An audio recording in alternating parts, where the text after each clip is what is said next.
values in our country. As Jimmy Baldwin said on one occasion, what advantage is there in being integrated into a burning house? The 20th century has no universal man. All men today must learn to know through one another, to judge across their own ignorance, to comprehend at second hand. These arts are not easily learned. Yeah, what's going on? Nothing. Hey. Hey, you know Mitch? Oh yeah, I think I just heard it. How beautiful your garden is depends on how beautiful you treat it. With a grand total of 64 points, Jason London is the top vote getter.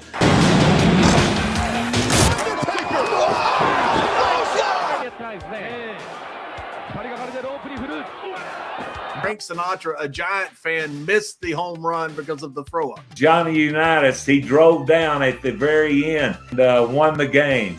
And it's Mr. Layfield, John Layfield, will move on to round two.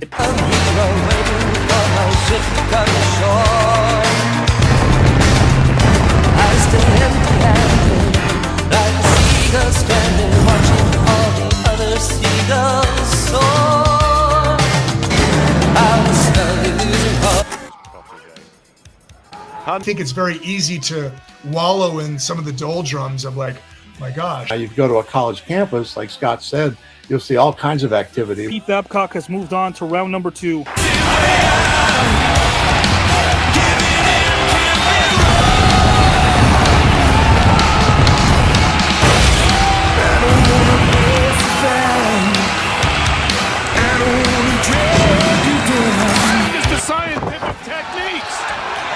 He loves to showboat, and he's going to post for it. I didn't tell the story.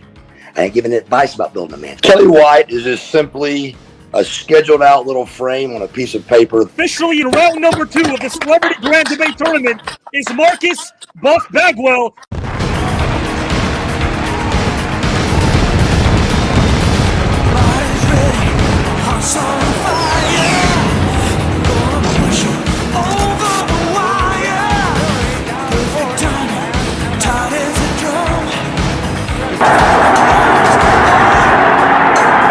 Away.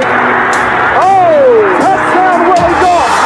That was just a great throw. The Dallas Mavericks had a heck of a team. Dirk Nowitzki, who's a Hall of Fame player, a great basketball player. The first round of penalties came down in 1985, banning the SMU from the bowl game for 2 seasons.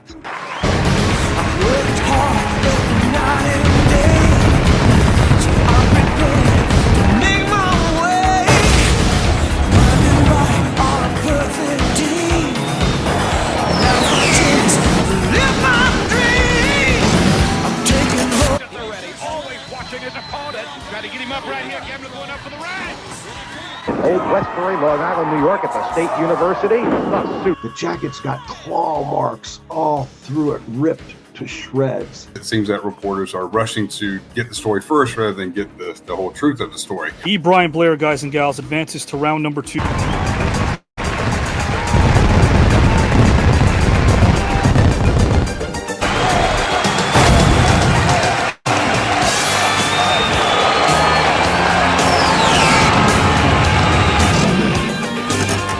Tell you, Piper. What are you here for? Use double-edged blades and maybe I'll get a rub. But one thing we're here for, brother, and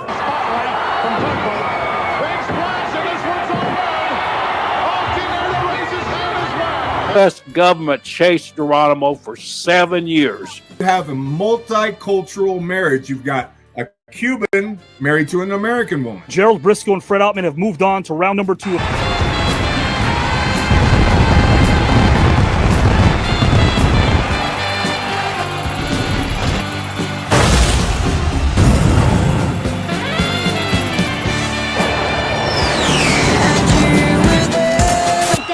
About this. Well, Dad's not gonna hear about it. I'm gonna handle this. Oh, God! It is so good to see. I'm looking at myself now. Am I going to be a role model? We're expecting too much out of these celebrities, too much out of these famous people. Stephen Tobolowsky barely ekes out a win against Todd Bridges.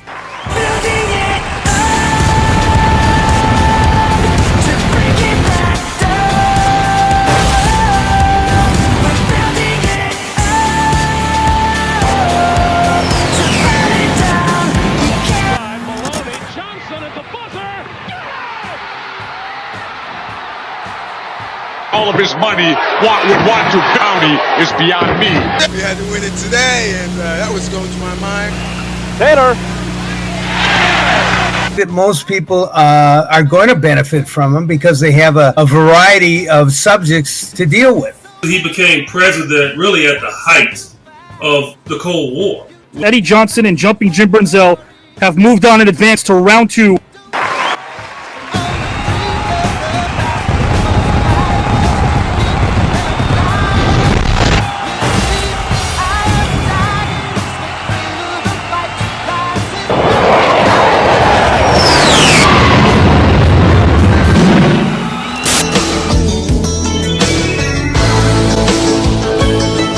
Sausage links, 2 sausage patties, 2 hot dogs, split down the middle twice. You're the ones we saw in front of the castle. I am Ted of San Dimas. The birth of the internet. And for me, I feel like it changed the world. It made the world smaller. No Fleetwood Mac, you would know Earth, Wind, and Fire. We would know them all. Fabulously, she was actually making a living trying to lean on a man. Tommy Davidson is officially in the second round of the Grand Debate Tournament. Diane Franklin has also moved on.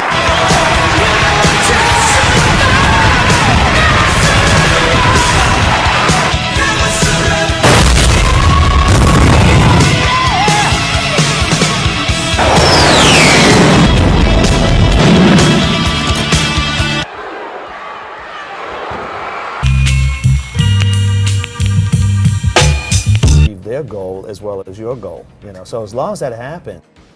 Van Heflin's place, they ride through his crops, knock down the fence. Nothing to fear but fear itself, lessen those fears of a bigger government. Mr. Allen defeats Mr. Lenny Wilkins.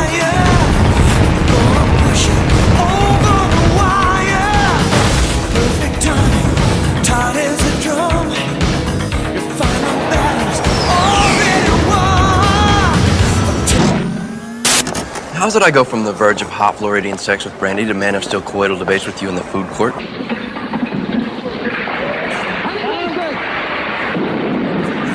Legitimate black and white movie. You didn't have any special effects. Jeremy London has a rebuttal. It's been proven that that's not true. All the stuff that has to do with sports because the band has to be with the sports. So let's get the band a new bus. Jeremy London has moved on to round number 2.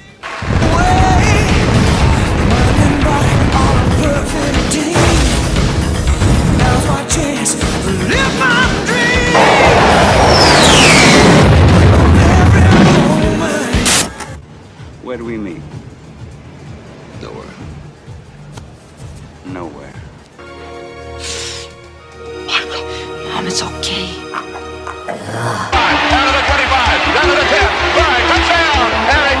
Apollo Creed doesn't know what Rocky had. And Rocky doesn't know what Apollo Creed had. When women came out very powerfully in this world, because you know why? Because we were needed. Destructive attack would lay the USSR bare. Mrs. D. Wallace moves on to round number 2. Eric Dickerson with 40 points also moves on to round. That thunderous voice when he sang Immigrant Song. In 1 year, the same year, he won the Oscar for these 2 movies. I'm talking about Robert Wall advances to round number 2 of the Celebrity Grand Debate Tournament.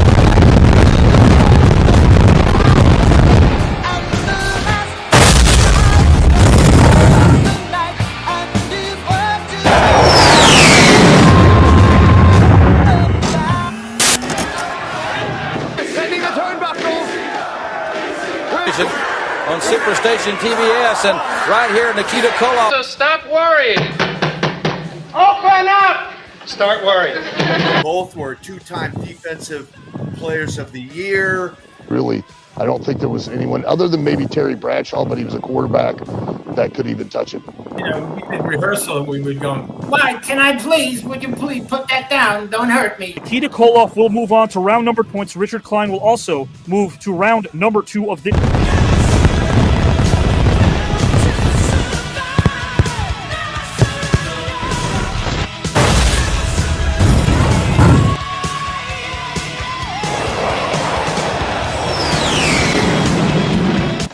Have you ever thought about your life? Huh? I get up at 5 in the morning. I fight traffic. I bust my hump all day. Excuse me, I'm on a call. These things happen, I guess. I'm terribly sorry. I didn't see you. And Audrey Hepburn was a huge inspiration in my life when I was a child. And then to do it in rap music, which I didn't understand at all, but I fell in love with it. Guys, history's been made because in round one, we've never had a tie. Dan Lauria and Mariel Hemingway both move on to round number 2.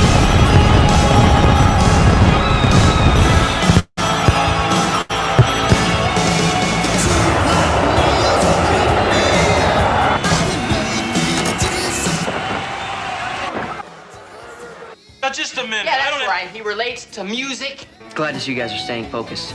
Emergency meeting at Parker Central in 5. And he was very loyal to this country and very supportive of it. It took a dramatic shift when gangster rap became popularized. Because of that, at the end of the war, brought my dad home. He met my mom. Corin Nemec will advance to round 2. Ted DiBiase as he moves on to round number 2 of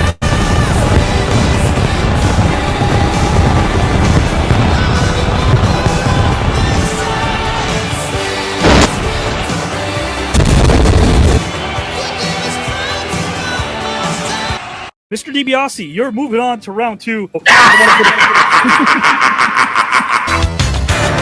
was down to 0, still an unsung hero waiting.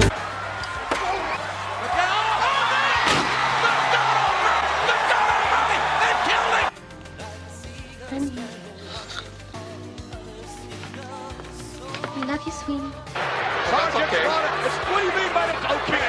That I would be Grace Slick 24 hours at Woodstock. Wouldn't you need somebody to love? Just was a movie that the songs meant so much in it. And I think this is the perfect opportunity that Keith realized he wasn't really deserving of that victory. Mick Foley will be the first to advance in this group to round number 2. Sergeant Slaughter moves on to the second round of the...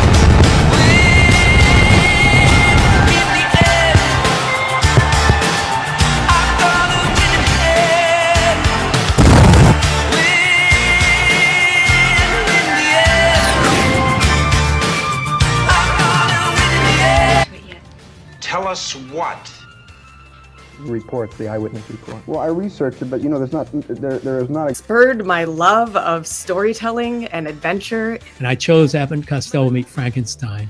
It is so filled with joy and surprise and glee. Support underdogs, whether it's people or underdog movies. Megan with 42 points will move on to round 2 of the celebrity tournament. Mick Garris with 39 points will also move to round 2 of the celebrity tournament.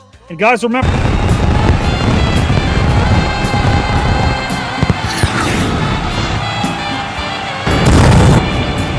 time. I'm trying to win this entire thing. I don't like losing. Well, just like in sports, I'm sure Jim would say the same thing. You don't play for individual awards. You play. Well, yeah, I'd love to be able to say I beat all these guys in the debate. Absolutely. It's about the pride and the pride. It's about the pride, but the prize is pretty darn good too. It's the pride. It's always about the pride. Hey, I've come here to chew gum and kick ass, and I'm all out of bubble gum, brother. At the end of the day, it really is about winning. Yeah, I'm here to win.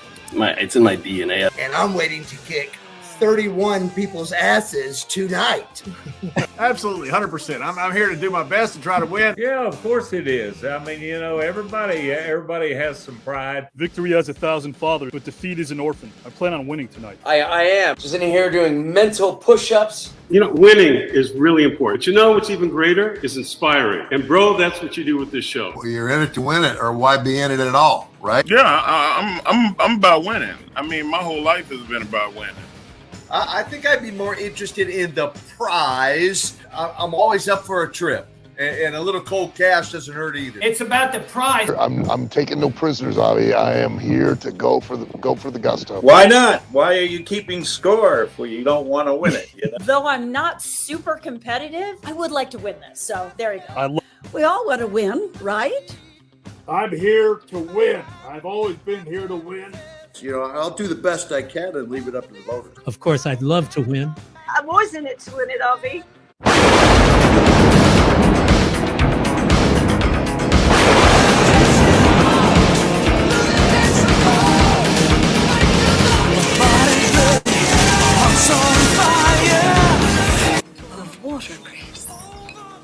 wonderful. It's delicious. It's the sister of Mary Hartman. I can't think of the character's name. Then after that, I think she played Kathy Shumway, maybe? Yeah, she was Kathy Shumway. Very Shumway. good. That's very impressive. You got a good workshop you're doing. Sure If this do, is man. what's going on in your workshop. Wow. Horse was stolen by a murderous criminal. I had provided reasonable protection for the creature. Last name Matthews, first name Dakin. Matthews, welcome to the Green. A lot of us came into this world on November 7th, 1940, and a few things collapsed. Isn't that incredible? Isn't that absolutely incredible? Sweep the leg. You're sheer 9 or 10. You're probably 9.5. Oh. 10 is no one's perfect. But honest to God, you're terrific. You do your homework, and I appreciate I've done that. everybody. I've done in the '80s. I did Johnny Carson. I did Merv Griffin. I did it all. And you're very energetic and good. And you ask the right questions. The algorithms are malfunctioning. I'm starting to daydream. Ovulation. And honestly, another trio of questions, now more underrated. We have Billy D. Williams, Italian men named Skippy, or unicycles. I'm sorry, Italian men named Skippy. Put me away, Avi. That's yeah. God, if you watch Spaceball, guys and gals, you live in Fantasyland. They sold the merchandise and merch. They put their own sequels in the movie ahead of time. You're bleeding, man. I ain't got time to bleed. We need to abolish the political parties. Last name Ventura, first name Jesse. I'll tell you this, Avi, you definitely do your homework. Hey, like I said, the good thing about you do your frickin' homework. Thank you, my friend. You're extremely prepared, much more prepared than most interviewers that I get, because you know stuff that I wouldn't expect you to know. Kevin, go make me a sandwich. Okay, Dad. Oh, where'd you get that book from? Yeah, there we go. Beautiful, but amazing. I tell you what, you did your homework. Did you have fun here in the green room? Anytime you want me back, I'll be here, brother. God, help me make it through the night. I'm prepared to take on this challenge of this wonderful, wonderful monologue that you've written, and I couldn't think of anything I'd rather do after I read it again for maybe the third or fourth time. I wish that I'd had the time to commit it to memory, because it deserves that. Giving me your thoughts and your input, because as I told you, that piece that you sent me is, I love good writing. That was one of the best introductions I've ever had in my entire life. It was better than my bar mitzvah.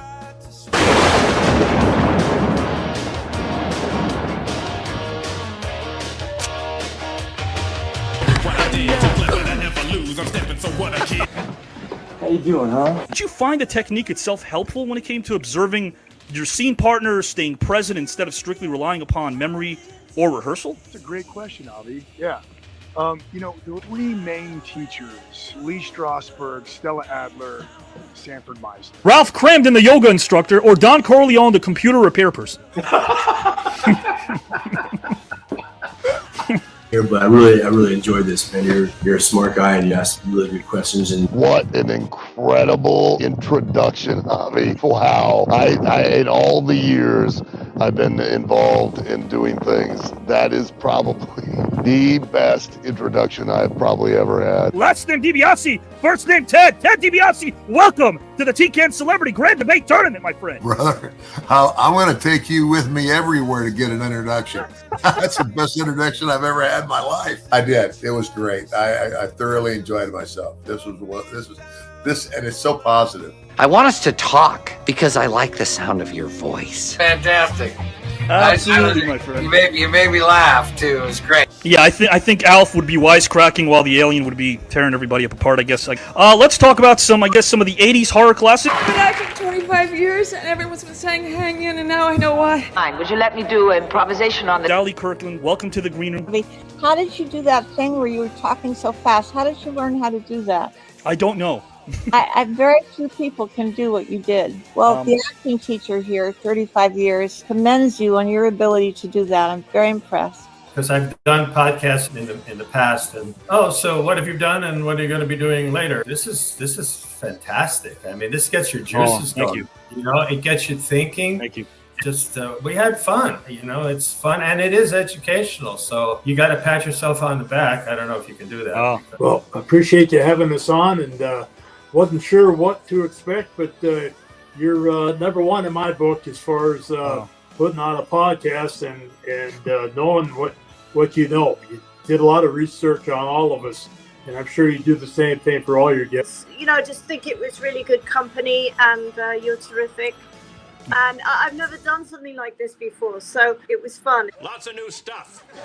I have one thing to say, and that's damn it, Janet. No, you know what? You're a very interesting person. With all this rhyming stuff, you must really put a lot of effort into this, and I would love to read or see something that you've written, because I'm sure it's really interesting. You're rated in why? Sauerkraut, Henry Kissinger's deep soothing voice, or dogs wearing sweaters? I like dogs wearing sweaters. Your jack of all trades is teaching this craft as rewarding for you as performing it. I think sometimes it's more rewarding. Where did you do your research? I'm very impressed, brother. I'm very impressed. Yeah, I had a lot of fun. You do a great job preparing. A very simple formula. Everybody's a suspect. How do we know you're not the killer? I hope you're getting paid a lot, because that was the greatest intro I think I've ever had. All the stuff that you talked to me about that I don't even remember about myself is so impressive. Highly impressed. I would give this a very high A. Eric, how are you, my friend? What's up, Vic? How you doing, man? I like that. I like that introduction. Golly, I didn't know that stuff about myself. This is, I think, my top. I mean, because when you do the intro you gave me, I gotta give it to you. I like. You deserve it. That's terrific.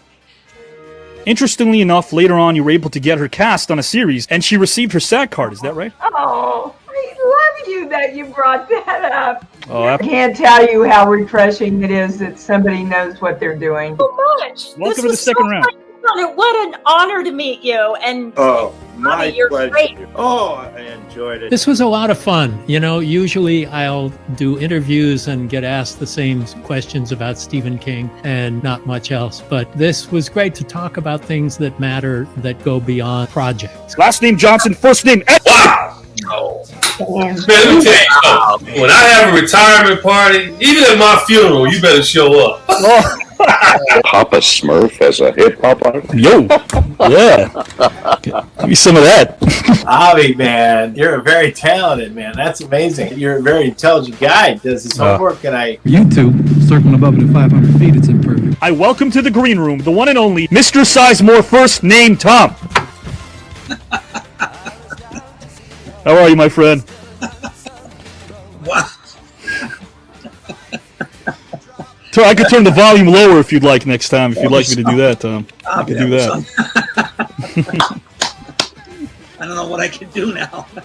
Mr. Coogan, first name Keith. Oh my God, what a great introduction. Fantastic. You do your research. It's fabulous. Funky chicken. There are really two Shakespeares. I'm excited. Good. How you feeling, John? Terrific.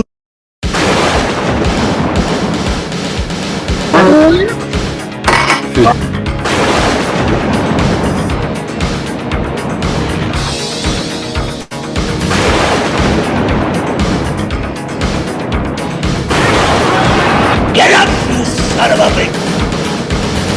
Body's ready, my heart's on fire.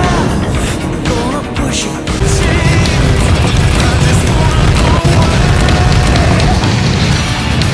There's no easy way out. There's no shortcut home. There's no easy way out. Indeed, there is no easy way out, but there's one way in, and this is the Green Room. We are live with our 157th consecutive episode, guys and gals and pals. As the weather becomes cooler, that intro was all the heat we need. It was lit, so cancel your plans at the local sauna.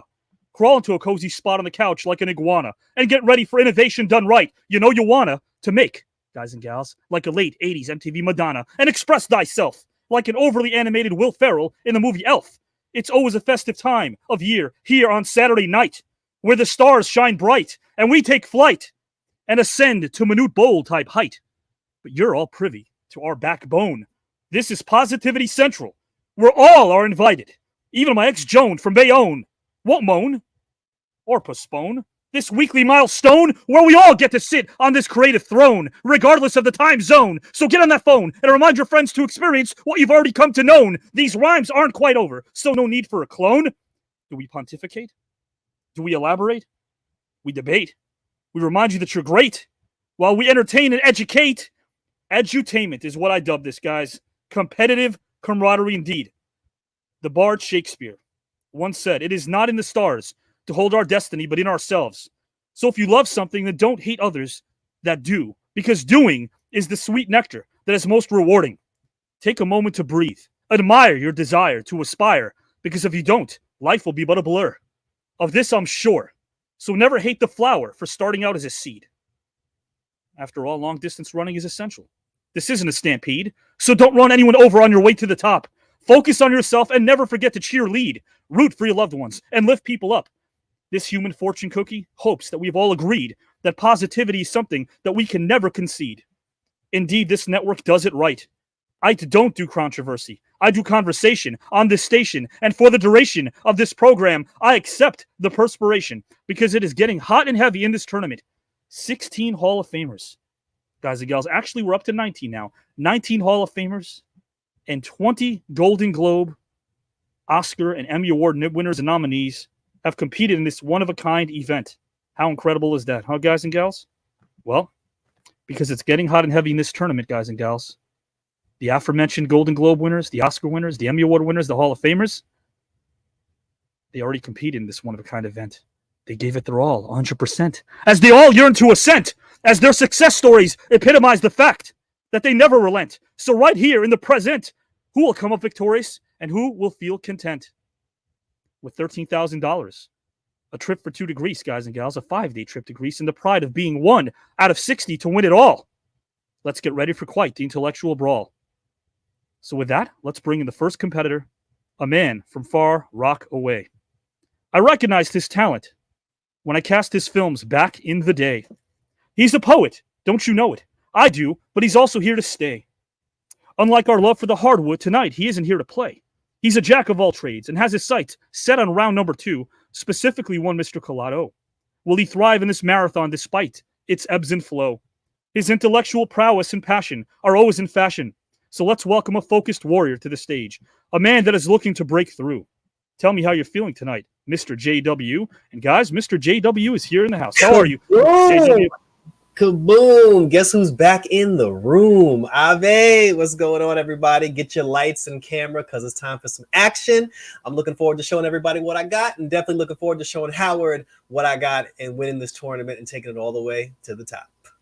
Well, you know, JW, we have a lot of incredible talent. 2 more incredible individuals who are so talented, so versatile, of course, very successful, great human beings. For you, you didn't really care who's in front of you. You want to win this whole thing. Nah, yeah, it doesn't matter who's in front of me, you know, because I'm here to win. So the competition is irrelevant. You know what I'm saying? Like cake rises to the top and it's sweet over here. So let's get it done. Let's get it popping. I'm ready to go. JW, we put in the back, guys, as we bring in our second participant right now. Guys and gals, it's about to get hot over here right now. The next participant is quite the talent. He grew up in L.A., close to Dodger Stadium, a place I'm always going to plug. Thanks to after-school theater by way of Miss Gardner, he soon caught the storytelling bug. At 13, former Golden Globes champ and acting teacher Virgil Fry took him under his wing as his career began to soar high. Who can forget his portrayal in the classic Children of the Corn as Malachi? Let's not forget the groundbreaking classic, Back to the Future in 1985. In the hard-hitting colors, starring Sean Penn and Robert Duvall, he jumped at the chance to play the role of Whitey. As Kenneth in Can't Buy Me Love, he was true to who he was, and that made him quite mighty. 130 film and TV credits are amazing, but he's also a musician. This man is quite gifted, passionate, and his range is something to behold. Performing live on stage with Fish in front of 8,000 people, that is gold. He's ready to win this entire tournament. He has the experience, the savvy, and the brains. So put your hand together for the one and only Courtney Gaines. Welcome to the celebrity tournament, Courtney Gaines. I'm glad I filmed that, man. I saw everybody else was so hyped on your intros. I figured I better get that thing since it was live. That was excellent. That was excellent. Thank you, my friend. Excellent. Thank you. I'll tell you what, though, we owe it to Miss Gardner. We owe it to Miss Gardner. I do. She even came to see me do theater years later, man. She was always a big support. And yeah, if she never was tough enough to get all the tough kids in school, all the after school program roughnecks on stage, I would have never gotten the bug, man. So I owe it all to her. I love that story. You've got a hell of a story, man. But as far as the tournament tonight, do you concur with Mr. JW, man? No matter who's in front of you, you're here to win the whole thing. I got to tell you, that crazy long intro you had has the most competitive human beings I think I've ever met and the most testosterone, and I'm including the women. So I better get my game on here because I'm definitely in it to win it. But, like, wow, there's a lot of competitive fools you got on this thing. So, but I'm prepared tonight. Let's go. We're going to go right now. $13,000, guys. Trip for 2 to Greece. And remember, guys, the way this works is the rebuttals. If anyone wants to rebut the other, it can happen. When one person is making his case, the other can simply lift their index finger up. I pop up. The rebuttal begins. That's optional. Of course, guys, 3 topics. And after all 3 topics, the top 2 vote getters, it might be Courtney, will move on to round number 2 in a few months. Courtney, I will bring you back momentarily, my friend. That's right. Courtney is ready, guys. He is ready to roll, and I love it. Great energy over here already. And you can tell these 3 men are competitors. So, guys, our third participant right now is about to enter the virtual arena. He's an absolute Renaissance man, and he's a true class act. From one Queens, New York native to another, that isn't mere speculation. It's a cold hard fact. He studied at the Bronx High School of Science and majored in English at Lehman College. Soon he would take the music, film, and comedy world by storm. I'm in awe when it comes to his vast array of knowledge. Yeah, we can't forget the kick step, the funky PJs, and the do's, but his message was always about the importance of education. His rhymes were always positive, smooth, and left one Avi Klein, yours truly, in a state of elation. As a rap duo, he was even part of an animated series in the early 90s that aired on NBC. You always had a good time when you sat back and watched him light up the screen in House Party 1, 2, and Yes, Part 3. Back in the day, the Turnout Brothers and the Super Lovers became one under the name of the Fresh Force Crew. When promoters don't spring. Guys and gals, backup dancers, you know what you get? Extra prep, the creation of an iconic dance known as kick step. He's a writer, a producer, a comedian, and his conversation with Bill Maher are always incredibly insightful. Speaking of Maher, this gentleman is responsible for the theme music on Real Time, which I think is quite delightful. Whether it was lighting up the big screen in the aforementioned House Party, Class Act, and a bevy of others, or wowing us on stage with his stand-up comedy, he's an absolute legend. It isn't only what he did. It's what he's doing in the now. Have I given away who he is? God forbid. They know him as Kid. From Staten Island to Madrid, anytime you attended his concerts, you felt right at home and wanted to stay. That's what he brought to the table as one half of the legendary duo, Kid and Play. He brings the masses together regardless of their color, race, or creed. Tonight he's looking to take the lead. His progress will never impede. He's a legendary, talented human being indeed. So put your hands together for a kind, honest, intelligent human being. First name Christopher. Last name Reid. Welcome to the celebrity tournament, my friend. What's up, man? Wow. Thank you, Avi. That was, I agree with all your previous guests, man. You give good intro, you know. I'm glad I give something good. you give good intro, brother. I appreciate it. You deserve it. Thank you. I didn't know you was from Queens, though. You from Queens? Queens, my friend. Queens, yeah.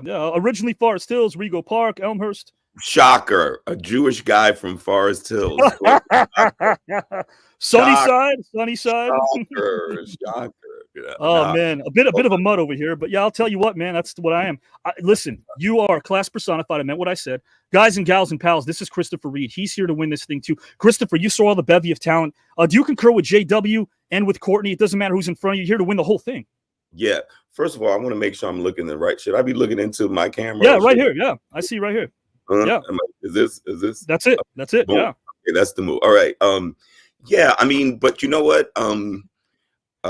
I've already won because I know whether I win the the debate or the fan vote tonight. I'm sure I'm going to be enlightened by our other guests, and you've got some interesting questions that you posed to us. So now I'm already won. I won when I woke up this morning. I love that. Thank you. In your mouth. But Greece, 5 days, 5 nights ain't too bad either. Forest Hills in the house. What's up? Forest Hills, Queens in the house, guys. Let's bring in Mr. JW and Courtney Gaines. Hello, Courtney and JW. Mark, what's up? Peace, everybody. Peace, everybody. We are ready to go, guys. And now you're going to see the game faces. Why? Because, again, guys, topic number 1, I'm going to read topic number 1. And, of course, JW will delve into the first topic momentarily. But remember, the rebuttals are optional. Of course, guys and gals and pals, remember, we are on 53 different channels, not just my own that you're looking at right now and streaming. We get 6 to 7 live figure views across the board because of you. You're the engine that makes this thing go. And on top of that, 60+ virtual talk shows on www.thenewnetwork.com. That's www.theknewedwk.com. Who knew, we knew, and so do you. You're the engine. So with that, guys and gals, let's start off with topic number 1. I cannot wait for this. The history teacher nerd in me loves this, guys and gals. The writer nerd in me loves this. Why? Because it's greatest villain turn. What does that mean? Sometimes a villain becomes a hero in a film or a TV series. We know that. Sometimes they surprise that. They surprise us, I should say. So we never know. One of the best tropes in fiction is the villain who ends up righting their wrongs and coming into their own and is revealed as a hero at the end of a story. And that trope brings life and reality into a piece of art, whether that be a villain who doesn't really believe in the cause they're serving, or they understand that their way's the wrong way. Or sometimes it's even for self-preservation. Regardless, these characters typically gain a cult following, and audiences fall in love with their determination to be better and even relate to the struggle between good and bad. It would be unconventional if a movie didn't have a hero in the center of the story. Fans always love having someone to root for anyway. So, what fans seem to love more than anything else is a redemption story. Heroes to good guys. That's what we're talking about. Villains to good guys. That's what we're talking about. Guys, JW is going to make a case for Darth Vader as the greatest movie villain turn in film. Turning into a good guy. Afterwards, Christopher Reid will make a case for Johnny Lawrence in Karate Kid or Cobra Kai or both as the greatest film TV villain turn. Courtney Gaines will make a case for the Terminator as the greatest movie villain turn in film history. Again, uninterrupted. JW is going to start. If at any point during JW's presentation, Christopher and or Courtney can rebut by lifting their index finger, I'll pop in. JW, are you ready to go? Yes, sir. Let's get in a 3, in a 2, in a U. All right, so right out the gate, talking about Darth Vader. I mean, everybody knows him for the classic Star Wars, iconic villain, the terror, that savaged the galaxy. But in the end, it turns out that when he had the final confrontation with his son who also wielded the same power that he both had inside, his goal was to take over the galaxy, to take over the world, and, to have everybody kneel beneath his heel. But then the love of a father that kicked in at the last second, which didn't allow him to go forward. I mean, he already chopped off his son's hand, but he couldn't pull the final trigger and to put the final nail in the coffin to kill his son. And in the end, it was that love that he had for his son, which made him renounce the dark side and actually helped his son stop the evil empire, so that way the rebellion could take over and they could actually take back the galaxy from all the evil. Now, he didn't have the same feelings towards his daughter, because in the beginning of the movie he threw her in prison, but when it came to his son, he definitely had that remorse. So to have this man terrorize the galaxy for as long as he did, only for at the last minute to realize that he made a mistake, and for his true internal struggle to finally come to fruition, that has to be the greatest turn, because this man terrorized people for 3 movies straight. And then if you want to take it a little step further, I'll even go one step further, because the question is a person who is a villain who eventually turned a hero. Let's rewind back for a second, assuming that every single person in the green room tonight saw the Star Wars episodes 1, 2, and 3, love him or hate him. He actually started as a good guy and turned bad. So you're going to bring up whoever you guys bring up. You're going to bring up someone who started off bad and turned good. This man actually started good. He was a hero to the galaxy, and we watched him turn to the dark side. We watched him go from good to bad, and then in the end, we watched him go from bad to good. So it comes full circle, and there's never been a more full circle turn of good and evil than Darth Vader. So, gentlemen, that's my pick right there. We have a rebuttal from Courtney Gibbs. Well done, but I think you just killed yourself by saying he was good first, then bad, then good. That wasn't the question. But also, I'd say the easiest, as an evil person, the most person you would protect in your life, even if you were Darth Vader, is your son. In the end, that's the most natural act of a father that I could think of. So in that way, and it's only at the end, and he only throws the dude over the edge. I don't think he's the greatest hero that ever came. I think he's one of the best villains. No, but it's definitely the best turn. Well, we'll find out, won't we? We'll find out. Guys and gals, that was JW. This is topic number 1. We got a couple more to go after this. And remember, that's all that you need to do. Rebut, index finger, I'm up there really quickly. And, of course, you guys and gals and pals are voting. Remember, 2 wildcard voters in the comment section. Victor Santiago, your votes are worth 3 tonight. And, of course, I'm forgetting who the second one is. I'll bring that up momentarily. And our judges in the back, their votes are worth 3 points as well. So, Christopher Reid, guys and gals. Christopher Reid will make a case for Johnny Lawrence in either Karate Kid, Cobra Kai, we'll see, as the greatest movie villain turn in film. Are you ready to go, my friend? Yeah, I'm ready to go, and I brought. I hope it's not a bad thing. I brought a little mini me with me. I love it. I love it. You know they got like a phone a friend. You know what I'm saying? I brought a friend. I brought a friend in case I get stuck. But yeah, I'm ready to rock. I'm ready to rock. You know what? I think Avi, I think we had spoke previously, and we talked about the idea of maybe talking about Johnny Lawrence as a villain turned hero, which I think would have been cool. But now I've thought I've thought about it since then, and I think I want to go with I've heard people mention it before, but I want to get behind that. I'm gonna go with Apollo Creed. Apollo Creed, guys, in Rocky 3, Apollo Creed. Well, not just Rocky 3. I mean, he was actually in 4 Rocky movies. We're talking about Carl Weathers, a great actor who works to this day. And I think if you see that arc, and typically to what JW was saying, sometimes the turn happens over a series of movies. Maybe doesn't happen right away. If you go back and remember where we first saw Apollo Creed in the first Rocky movie, I mean, clearly the bad guy. A synthesis of kind of a version of Muhammad Ali, if you will, who was in the 60s. If fans remember, a lot of fans didn't like. A lot of black fans liked him, but a lot of white fans didn't like him. So he was considered a villain. And sometimes, as you know, in athletics and even in movie athletics, the villain will get you to come to the fight, to the event, because you want to see him get his ass whooped. Okay, so Apollo 1 and 2, he talked a great game. He talked down to Stallone. He thought Stallone was a joke, and easy. They used to, he was a bum, and he said that.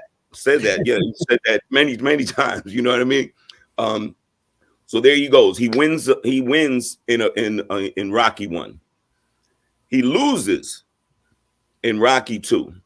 And then I think what happens is when we get to Rocky 3, when Apollo is out of the boxing game, Rocky is mad in the game, still a game, a champion, but a champion that's getting a little, he's getting a little fat. He's not fat, but he's getting, he's resting on his laurels. He's not the gung-ho fighter that he used to be. He gets his ass beat by Mr. T, who's always down for that. And he comes to a crossroad. He's lost his confidence. He doesn't, you know what I mean? The guy that used to chase chickens and run up to the steps in Philly, he's lost his confidence. He's lost his mojo. Where do you get that back from? Here comes Apollo Creed, his nemesis. The two you thought could never kick it together. He volunteers and says, "Yo, I'm gonna get you back. I'm gonna get you back to the mountaintop. I'm gonna get you back to the mountaintop." And it doesn't go right initially. Apollo Creed is hard on him because he sees how low Rocky is. And at one point, there's a famous scene where they're running on the beach, and they're running and slide. And you know what I mean? And Rocky stops running, and Apollo Creed is like, "Come on, man! Like, come on!" Fast forward. I'm about to hit my time limit, right? All right. Anyway, no time limit. No time limit. All right. He coaches, he trains Rocky to victory over Clubber Lang, the meanest Negro on the planet at that particular time. Okay. Mr. T's mama was scared of him. Okay.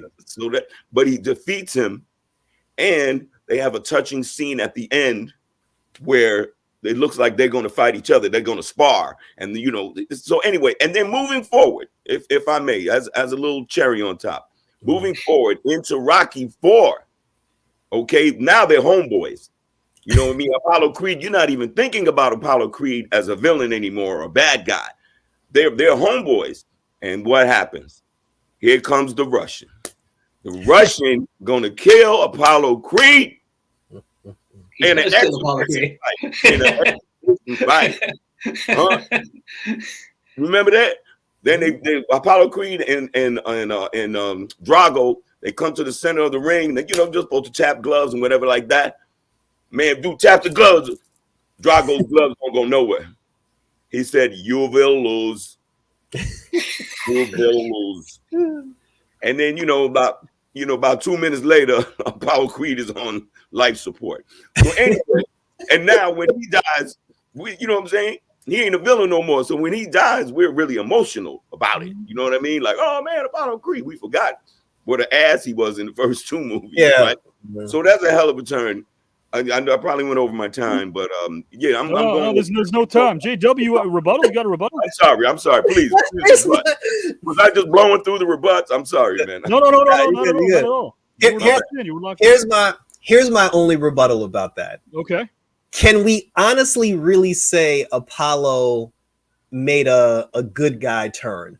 Because let's remember, his whole thing in the beginning, like you said, he was the greatest. He was the greatest fighter. He was the greatest fighter, and he was embarrassed not once, not twice by the Italian stallion because he drew him in the first film and then he actually beat him in the second film.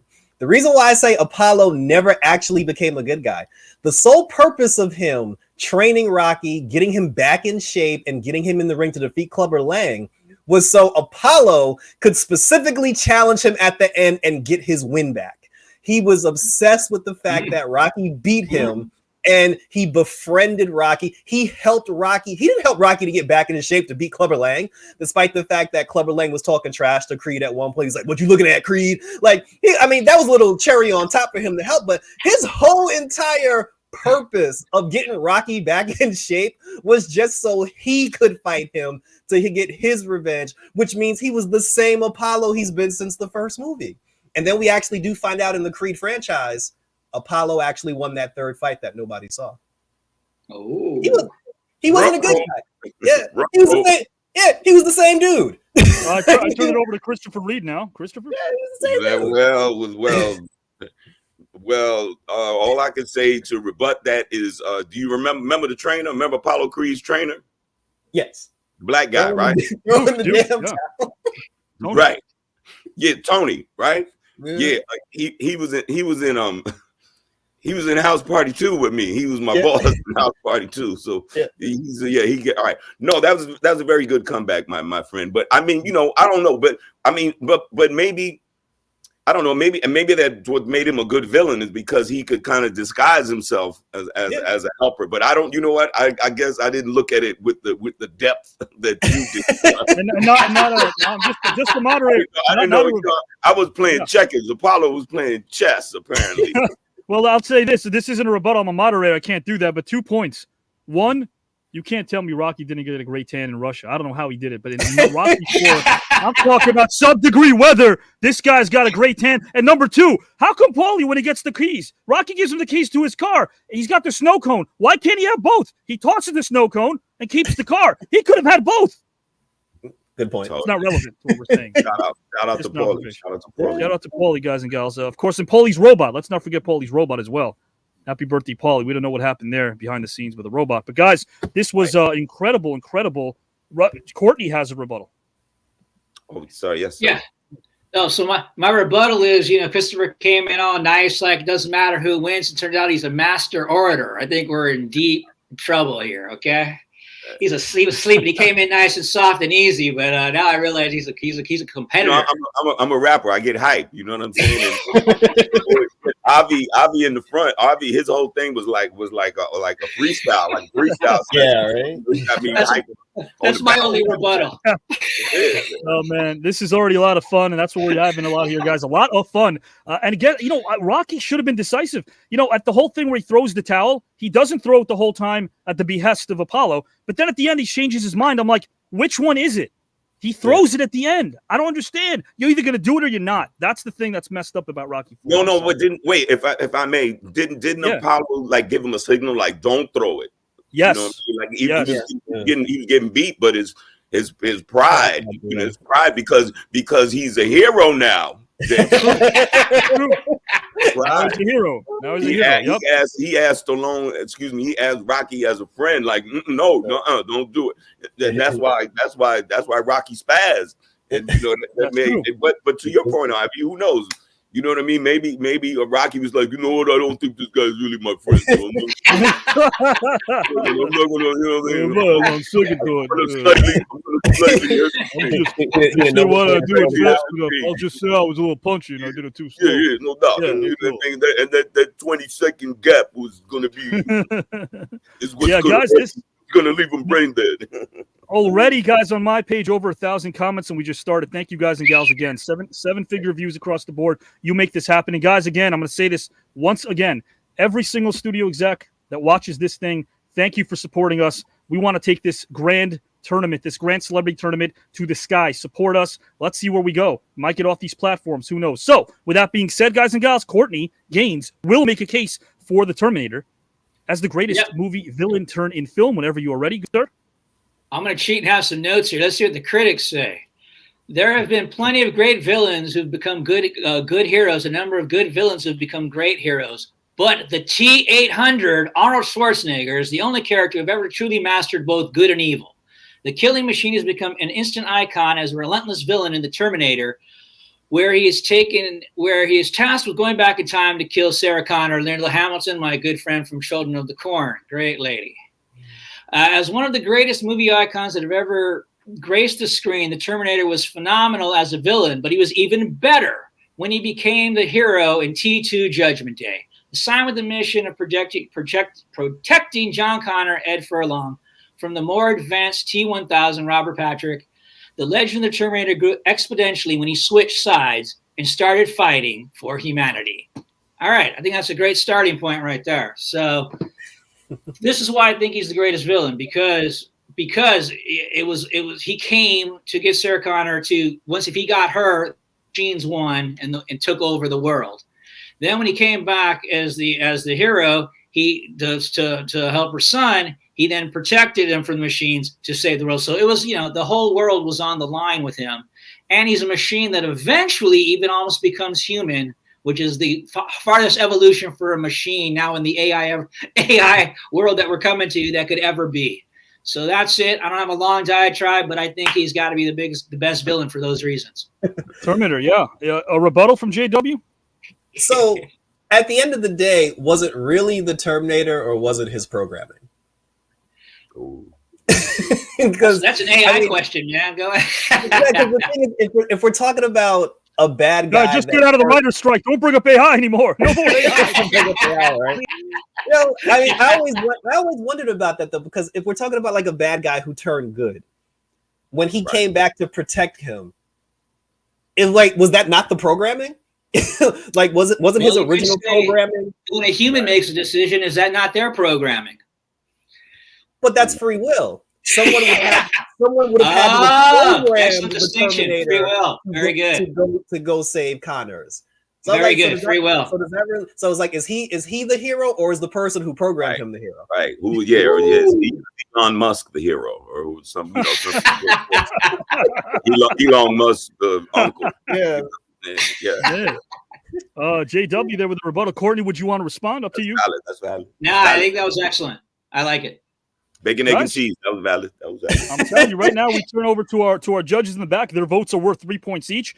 And of course, the engine that makes this thing go, all of you guys and gals and pals commenting, you'll be voting as well. Vote right now, because then we'll turn it over to you, Victor Santiago and Christy Belcher. You are our 2 wildcard voters, 3 points each when you vote. So with that, let's bring in Mr. Joe Rositano. Please let us know who you vote for on this topic and why. Okay, so good evening. First off, thank you very much for all of you coming out this evening.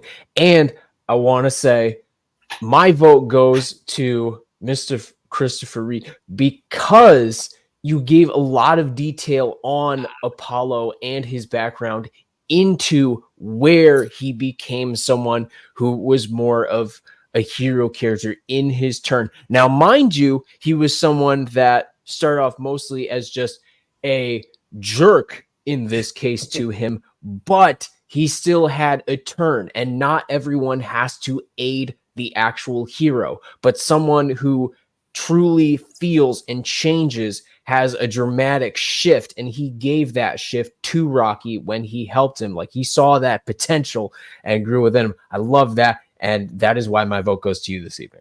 Joe Rosatano votes, and of course, let's tally this in the back there. 3 Thank you, points sir. for Mr. Christopher Reid to kick The things off. Giselle? Venmo's in the mail. so I guess what's his name? Joe what? I got the Venmo. Joe Rosatano with a thorough analysis, indeed. Yeah, Giselle. Hold up. So what we're saying is, your own personal revenge is a lot better than saving the entire galaxy. that's what we're saying. Guys, let's see what Giselle is saying right now. JW, politics is local. You know what I'm saying? You know what I'm saying? The common man, he don't care about outer space. He like, man, what's going on? You know what I mean? I do like the part in T3 though. I have to say, I don't care about the solar system. I like the part in T3 where the kid was anticipating that was his friend from T2, and he goes, "That ain't me. I'm a different Arnold. I'm not the same one that befriended you in T2." And the reaction was like, "Oh my god." Damn, like you don't have to scream that at me. I get it. You're a different robot. Okay, fine. Giselle, he got reprogrammed, like you said. He got reprogrammed. Reprogrammed. Giselle, who do you think won this first topic and why? You three are not going to make this easy tonight. It is a pleasure having you. I love the discussion that has already come about. My points for this first topic are going to JW. He came in hot and heavy with the rebuttals on all of you to help, or rather to underscore your points rather than to illuminate them. And he had his points of how Darth Vader started off as good, became evil, turned good again with that sacrifice, and that makes it more meaningful. So JW has my vote this round. Okay. Thank you so much, Giselle. Appreciate that. Appreciate you tallying as well. So right now, guys, it is 3-3. But now we turn it over to you to find out who won this first topic. The engine that makes this thing go has already started voting. Let's bring up your comments live. Bubba said, great topic, but Vader and the Terminator could have been more in-depth like Kid did. I'll pull up and see who you voted for. Patrick said JW won this one. Loved turned evil into good. Thank you so much for that, guys and gals. All right, that's Patrick. Thank you for voting. We have another one over here from, let's pull this up. Fiona said, so hard to vote. I got to give it to Chris Reid as well. Okay, another point for Mr. Reid. Thank you for voting. Brian says, hey, I'm just saying Terminator was dope. I agree with you. Absolutely. Who are you voting for? Bubba, JW didn't mention that Vader killed the Emperor. All right. Bubba. Being very specific that here. part. Oh, that part. There's that part. Yeah. Bubba says, I am voting for Kid. Okay, so Kid, Christopher Reid gets another point from Bubba Brewer. Thank you. Circa Bubba Brewer. Chad, thank you for coming here as well. This is amazing without question because of these three gentlemen who are incredibly gifted and talented and intelligent. JW on point. Let's see if there are more votes coming in. Christy, let's see who you're voting for. Leave your votes, leave your votes, leave your votes. All right, guys. Ryan, hello. All right, let's see. JW is great on this rebuttal. There were a lot of rebuttals. Know what that comment is, Ryan. Keep it professional. Let's see what else we got here. This is from Kelly White. I like a good story. I heard a good story. I vote for Kid. Okay, very good. Thank you. You like a good story and you heard one. Which one goes first? Phil says, I voted JW. And Brian says, I voted for JW. Okay, 2 more for JW. Howard Collado. JW actually made solid points, but I vote Kid. He did indeed give solid details. So Christopher Reid gets a point for one. No surprise Howard on Collado. No surprise on that one. Aaron Franklin votes for JW. Okay, thank you very much there. Live votes coming in hot and heavy. Jeff says, I'm going with Courtney on this one. Thank you, Jeff Reeder, for your vote. Yes! Yes! Just one topic. We've seen some heavy hitters here come back after being down round 1. Dakota says, I vote Christopher Reid. I love the impressions. Thank you, Dakota. Guys, I'm going to count this thing down. I can't have all of these. Terry says, I vote for Kid. Thank you. Okay. Terry votes for Christopher Rocky Reid. is awful. My Rocky is awful. I don't know about that. My Rocky looks like he's had a stroke. You know. Chad kind of looked like that when Clubber Lang took him out in that first fight. Chad says, I'm going to have to vote for Christopher in this first round, so you concur. Okay, another point for Christopher Reid. Circa Chad, thank you. And guys, I'm going to count this thing down. Lexus Henderson also votes for Chris Reid. So Chris with another point.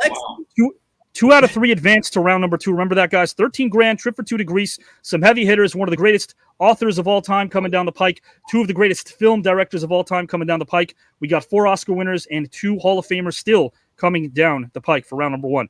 Okay, guys. Jane votes for Christopher Reid. Thank you. 10, 9, 8, 7, 6. There's a 5 and a 4 and a 3. We know there's a 2 and a 1. 0. So after round number 1, giving you the tally. Christopher Reid has 12. JW with 7. Courtney with 1. Long way to go. Topic number 2, guys and gals. We're moving hot and heavy. Topic number 2, the most successful college sports programs of all time. College sports have become an integral part of the American culture and lifestyle, with millions of fans tuning in to watch their favorite teams compete.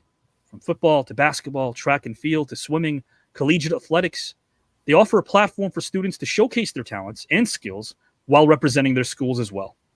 8 million students are involved in sports at the high school level.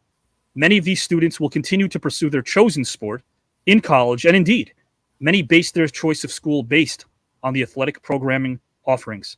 Luckily, for such up-and-coming athletes, there are plenty of universities nationwide with outstanding athletics programs that enable them to show what they can do and more. Indeed, with focus and determination, they may even become national champions before finishing their degrees. And for the best of the best, make it in the big leagues is not beyond reach. College sports programs. We're going to start things off right now, guys and gals, with Christopher Reid, who will make a case for the University of Miami as the most successful college sports program of all time, followed by Courtney Gaines, who will make a case for UCLA as the most successful college sports program of all time. And then JW will round things out by making a case for Duke as the most successful college sports program of all time. Mr. Reid, are you ready to go? I'm ready. In a 3, in a 2, in a U. Okay, a little bit of a backstory. When I was going to high school and I was applying to colleges, I would get these brochures from the University of Miami, and it just looked so awesome. You know what I mean? And then I found out how much it costs to go there. And, my Jamaican father was not really having that. He said, "Who gonna give us $10,000? No, you're going to school in the Bronx." that's what happened to me. But I still had that love for the area. And so this is why I'm putting forth the University of Miami as the most successful collegiate sports program that ever existed. A lot of it has to do with where they came from, and first of all, it's all about the U. Let's get that up there, right? If the history, I got involved in knowing about the Miami Hurricanes, particularly on the football side in the 80s. That's when they reigned supreme. They had a 57 or 58, maybe I believe it was 58 straight home wins down at the Orange Bowl, the old crusty Orange Bowl. And speaking of crusty, that school wasn't much before the football team started popping off in the 80s. What they started to do was they were recruiting from the poorest and most disadvantaged neighborhoods in the Miami area, places like Liberty City. But this is what happened. They were able to draw that. They barely had to go out of state. Florida is one of the great recruiting football recruiting states. You got Florida, you got California, you got Texas. So they recruited within Florida, but they were getting the inner city kid. So it basically started with the first football coach of note. His name was Howard Schnellenberger. It took them to the mountain, took them to a championship. Then you had Jimmy Johnson, who everybody knows that went on to have championships with the Cowboys, but he won a championship with the Canes as well. Then you had Dennis Erickson. Then you had I'm saying the tradition at that point was set. But can you imagine, particularly in this day, when collegiate athletes can accrue revenue from NIL, name, image, and likeness, what those Miami Hurricane players would have been getting? But they couldn't, because it was against the rules back then. So how did they get their little money here and there? Boom, 2 Live Crew, Luke Skywalker, okay? Pop that coochie, hey, pop that coochie, okay? He was financing them. He was getting them in the clubs. He was probably getting them some booty on the side. We don't know, but it could be. But it kept him happy. He would.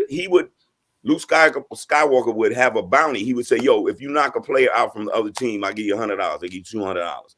So this is how they had to live. It wasn't a flourishing place, where money was flying out the things with big donors and everything. These were city kids that went to the top of the collegiate football mountain. By the way, even though in the years present, the Miami Hurricanes, the Miami football team, has not risen to the heights. We haven't gotten to a championship since I believe 2000 or 2001 or 2000. Early 2000s was the last one. But the baseball team has always been at a high level. Miami Hurricanes baseball at a very high level. And in these last recent years, Miami Hurricanes basketball, they went to the Final Four last year, or they went Elite Eight or Final Four. So now the basketball has risen to the same heights as some of the previous sports. So that's why I'm saying, under dire circumstances from as far back as the 80s, the University of Miami is the greatest, most successful, beating and going against all the odds that has ever existed. It's all about the U. The you guys and gals, the you.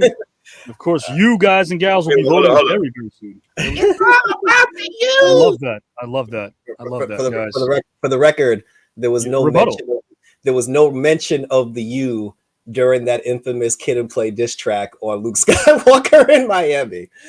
But that's when, you know what? Truth be told, that's when we was beefing with Luke. We had beef with Luke. Wait, I'll say this real quick, just as an aside, okay? Please. It shows you how the rap battle days have changed. You know what I'm saying? So we had some beef with Luke back in the days, and you know, I guess he saw us on a television show and we weren't really supporting him. That's when he was going through all those court cases and all that kind of stuff. Yeah. You know, me and Play were in the back giggling. We didn't even know what was going on. So they made a record about us where they were just talking stuff, you know, saying we soft suckers from New York and whatever. So we put a record about him on our album, Face the Nation. Yeah, Face the Nation. The song was called Next Question. So we had a verse about him. We had a verse about Vanilla Ice. You know, we just, you know, taking shots because they had taken shots at us. Sure. So we put that out there and everything. So then Luke and them come back with a answer record to that. And the answer record, is it okay to curse? Can I curse? Go ahead, please. Okay, so the name of the record that Luke and his homeboys made was called Live Crew. Yeah, it was called Pussy Ass Kid and Hoe Ass Play. Okay. Now, after we heard that record, I was like, all right, man, we need to squash this. And for the record, by the way, asking me if you can curse offsets the curse. That record. We don't even cuss. Like, what am I supposed to do? So we squashed that beef. And then, you know what? We ended up, you know, we had some mutual friends that got us together. We got together at a strip club one night.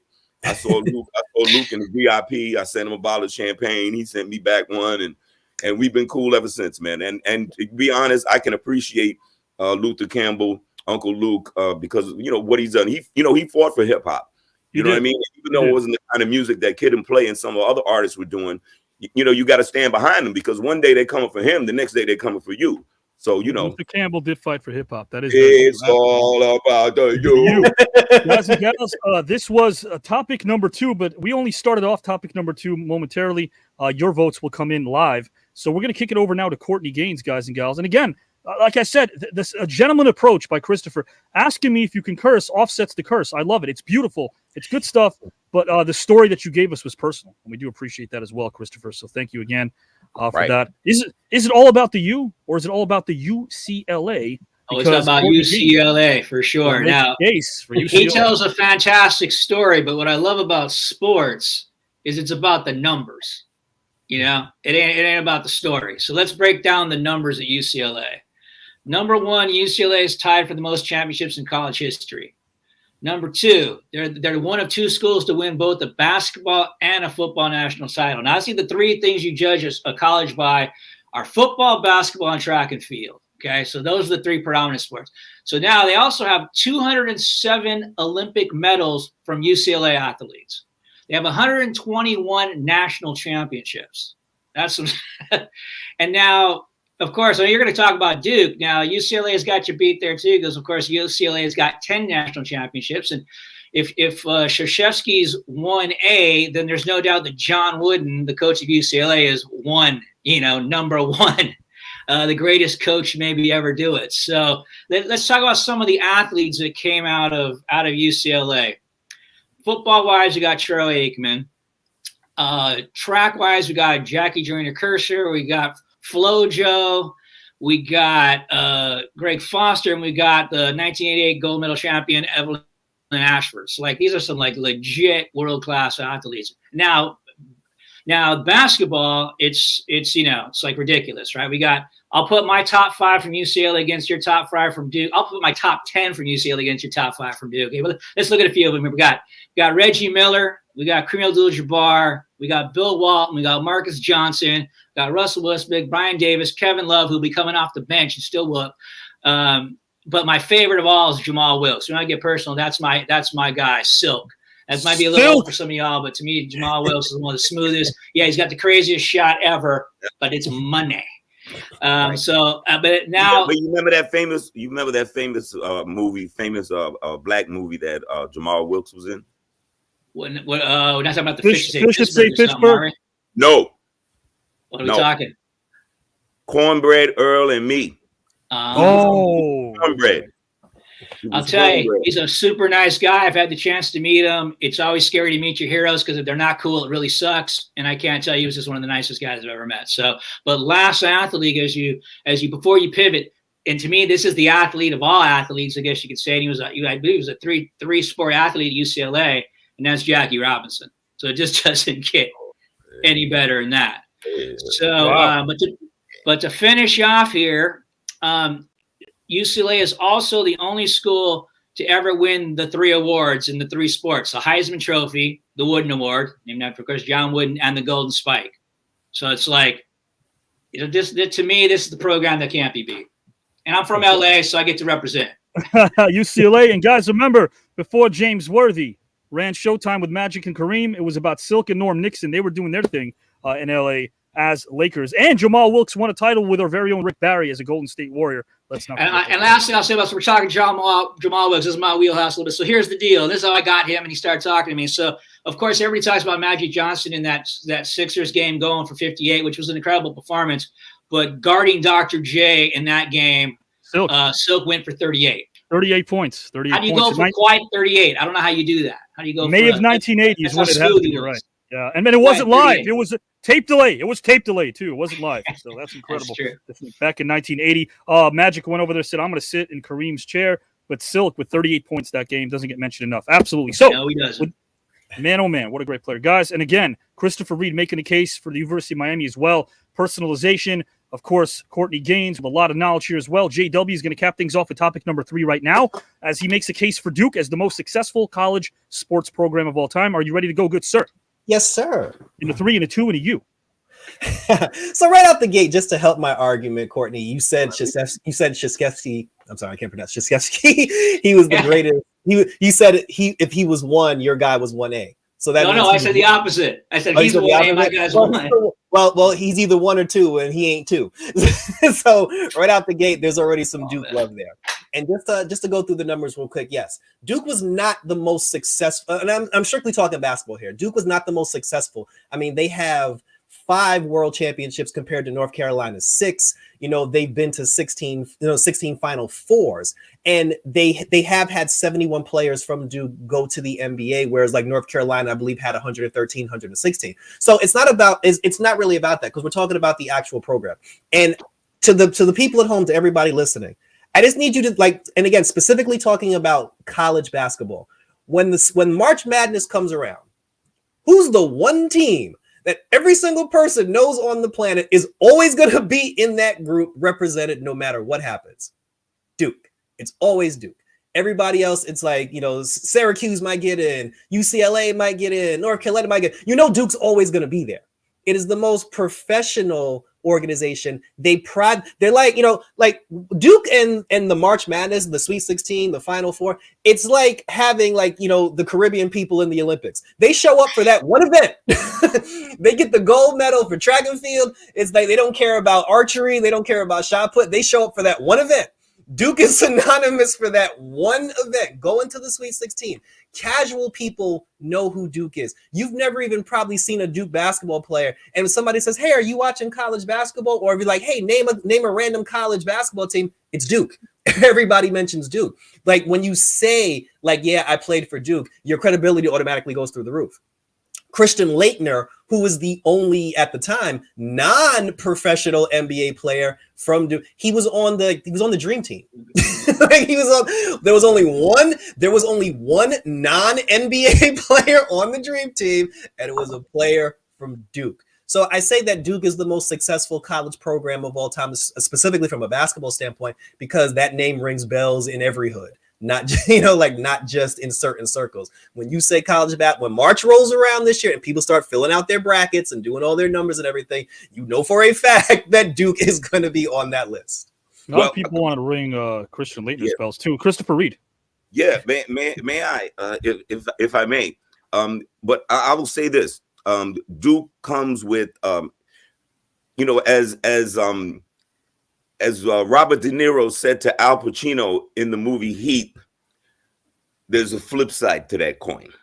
Okay, Duke, as you stated, Duke has been very, very successful, particularly in college basketball. And this year, the football team is actually doing well. They're playing Notre Dame right now, and they've had a good season to this point. And Duke usually doesn't have a really good football team.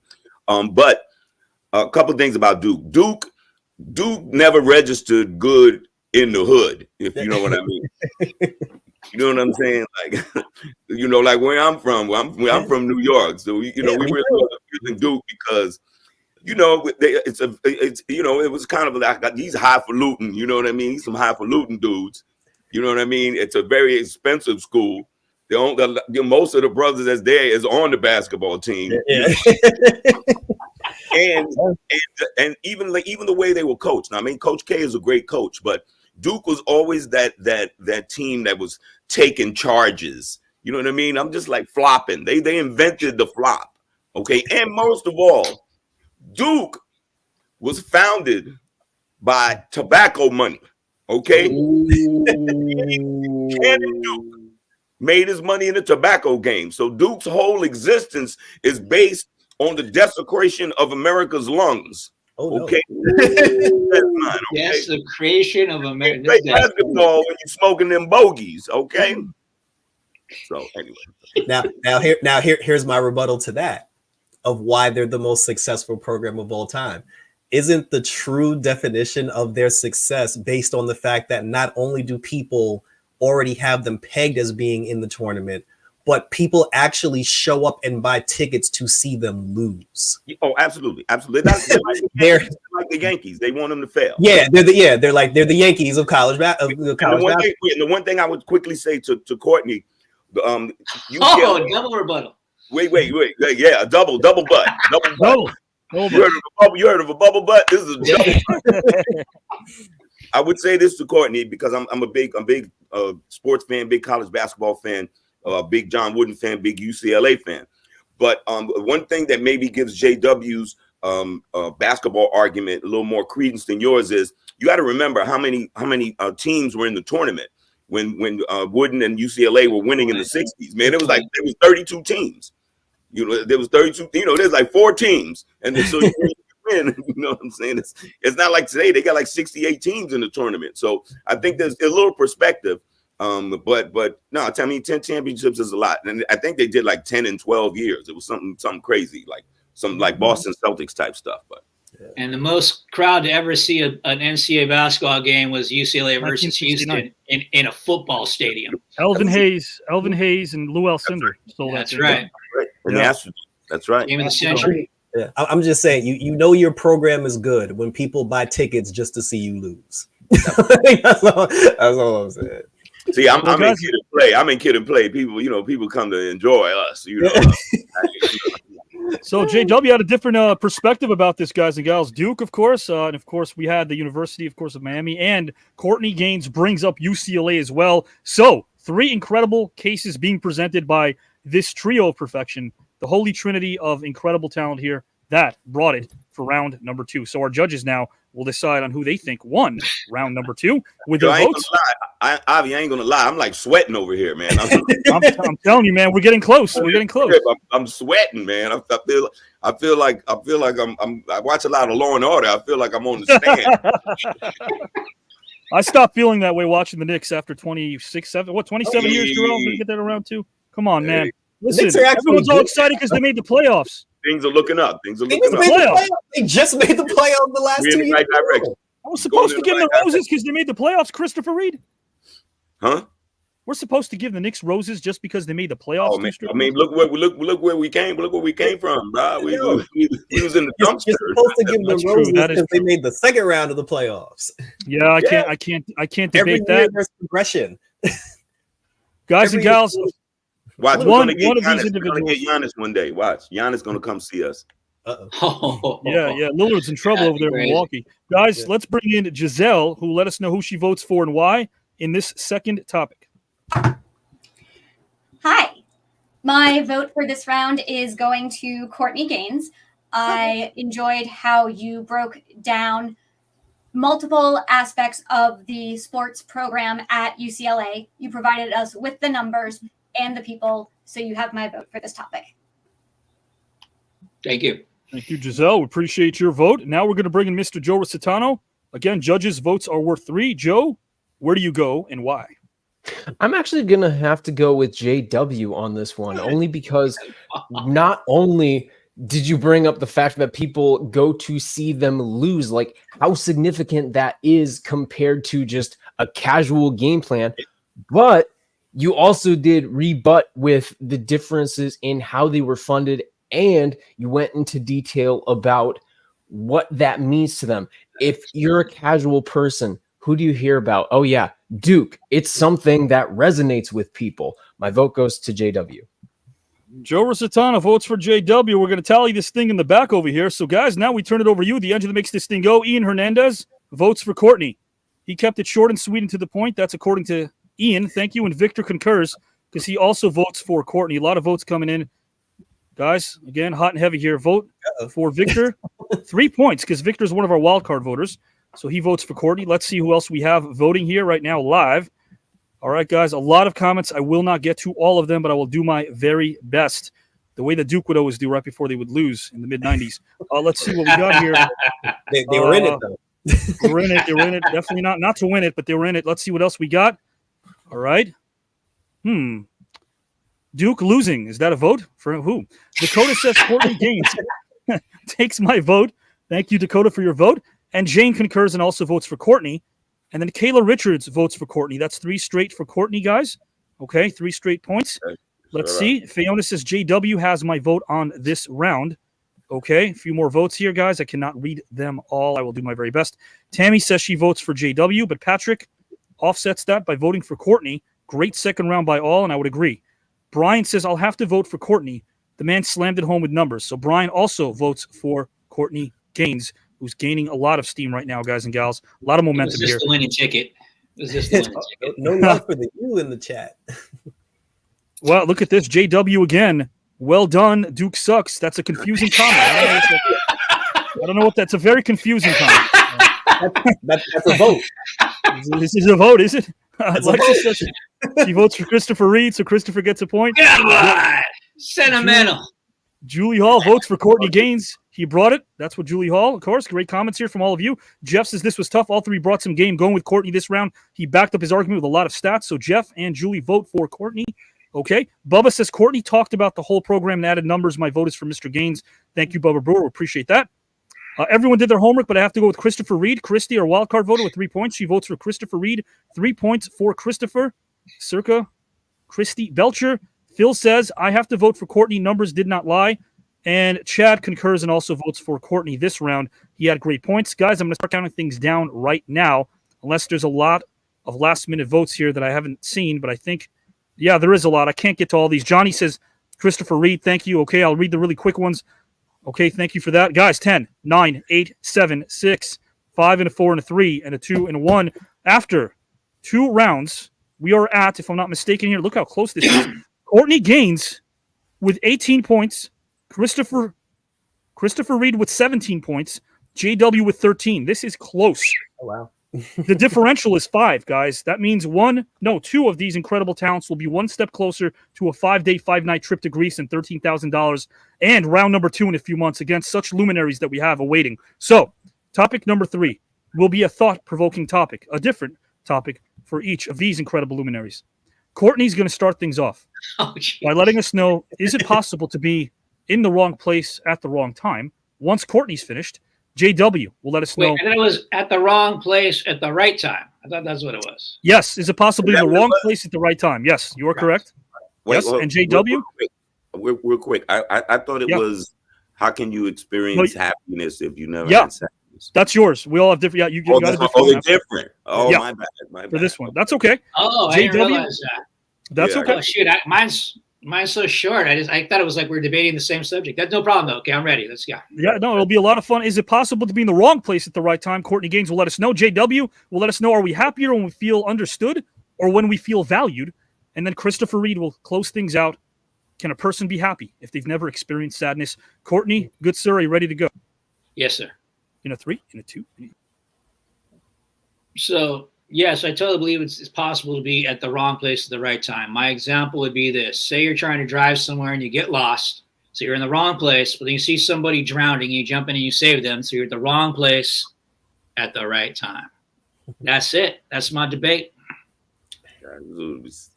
My man is Captain Succinct. You know, I'm the opposite. You know what I'm saying? I'm like, you know what I'm saying? I'm like Jabberjaw. You know what I'm saying? All my arguments sound like Robin Williams. You know what I'm saying? Let's go to you. Hold on, the heartstrings, though. You're good with the heartstrings. Man. You ain't heard nothing. I'm getting ready to get you now. A contrast of styles, indeed. JW, please let us know. Are we happier when we feel understood or when we feel valued? In a 3, in a 2, in a... Well, actually, I mean, if we're being honest, that's a split. That one's a split because women are happier when they feel valued, and men are more happier when they're understood. You know, when we have conversations, talking to our significant other, a woman she'll always ask you, you know, like, oh, but do you appreciate me? Like, you know, my sacrifices, everything I do. Like, she wants to know that you care. She wants to know that her value means something. But with the man, it's like when we're having conversations with our ladies, one thing we always bring up in ours was like, did you hear me? You understand what I'm telling you? Like, you know, because we don't care how you feel. like we don't care how you feel. We just want to know this was the situation. This is what I said before you get into the feelings. Do you understand the words that are coming out of my mouth?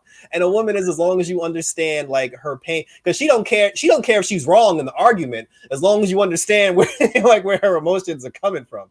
So I feel like for men and women, it actually is different. JW there. Okay. If there isn't a rebuttal, we're going to kick it over right now to Mr. Christopher Reid. I've been married. I know what that's like. You know, man. Ditto. They talk about that bitch at work. You just gotta be like, word. Oh. Really? Tripping, man. You know, just let them go, man. Let them go. Man, guys, there's a lot of connection over here. Despite the topic, we're all connected somehow. Or no food, so you know. And or not both. That's probably why I'm divorced. Anyway, sometimes you gotta pick one over the other there. Mr. Christopher Reid, can a person be happy if they've never experienced sadness, my friend? Well, wow. I mean, I wish I was smart enough to kind of deal with it, you know, from a real, you know, like a Nietzsche type vibe or a great philosopher's perspective. You know what I'm saying? But I'm not. I'm just a rapper from Queens, New York. So I only can go by, you know, the hand that I've been dealt. And what I would say is, you can experience. I mean, look, you're going to experience both. You're going to experience sadness. Or disappointment, if you will, and I think if you have an ability to kind of push through that, you get to the other side of the hill, so to speak, emotionally, and it will make the happiness, you know, that much more happy. You know, me personally, I experienced a lot of tragedy early in life. You know, some you know, loved ones passed away, and it totally changed the trajectory of my life. So much so that you know, my original trajectory was not supposed to be a member of Kid and Play. It was a whole nother life. But circumstances happened that were very, very tragic and very, very sad and emotional and desperate at the time.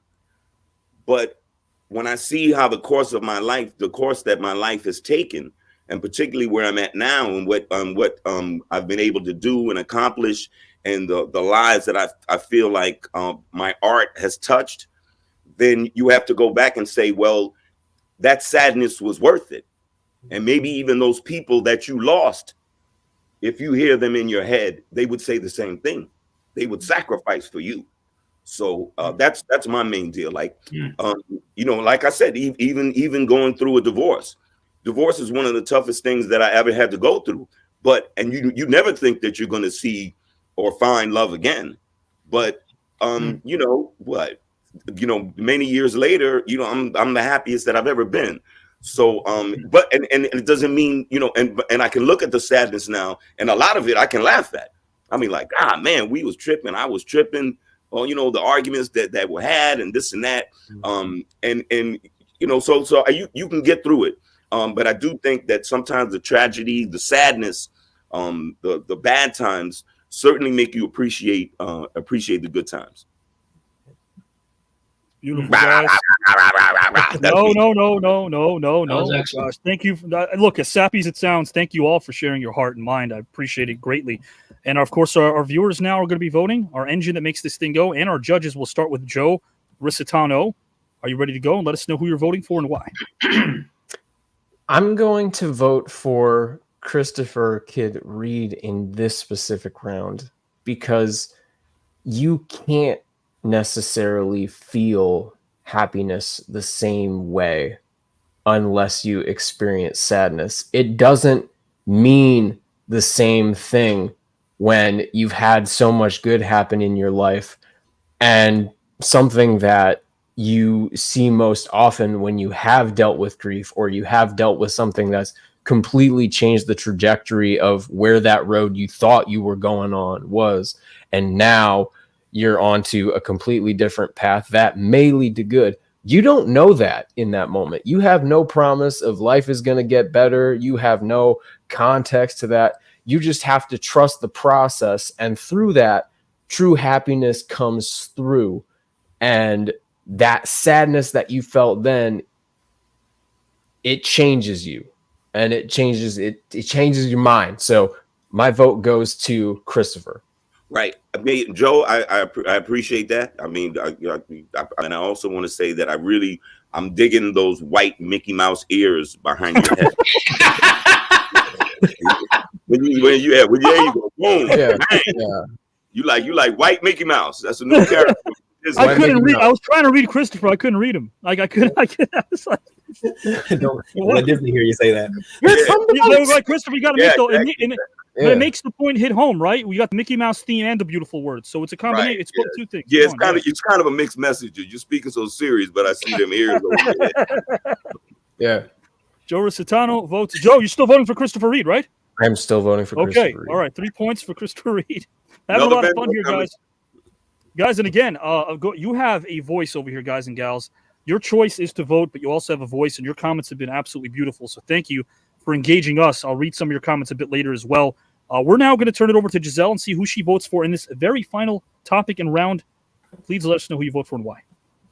This has been an incredible evening. My vote is once again going to Courtney Gaines this round.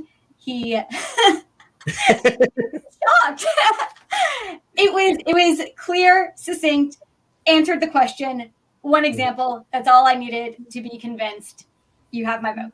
Thank you. Giselle votes for Courtney Gaines, guys and gals. Thank you, Giselle. Thank you for tallying as well. 3 more points. Guys, that's it. We're going to turn over to you right now and find out which two of these participants gets one step closer to Greece and the Mediterranean and tzatziki sauce and all that good stuff. And, of course, they're grand as well. That can't hurt. So, Julie says she votes for Christopher Kid Reid. Thank you, Julie. We have your vote. We've tallied it.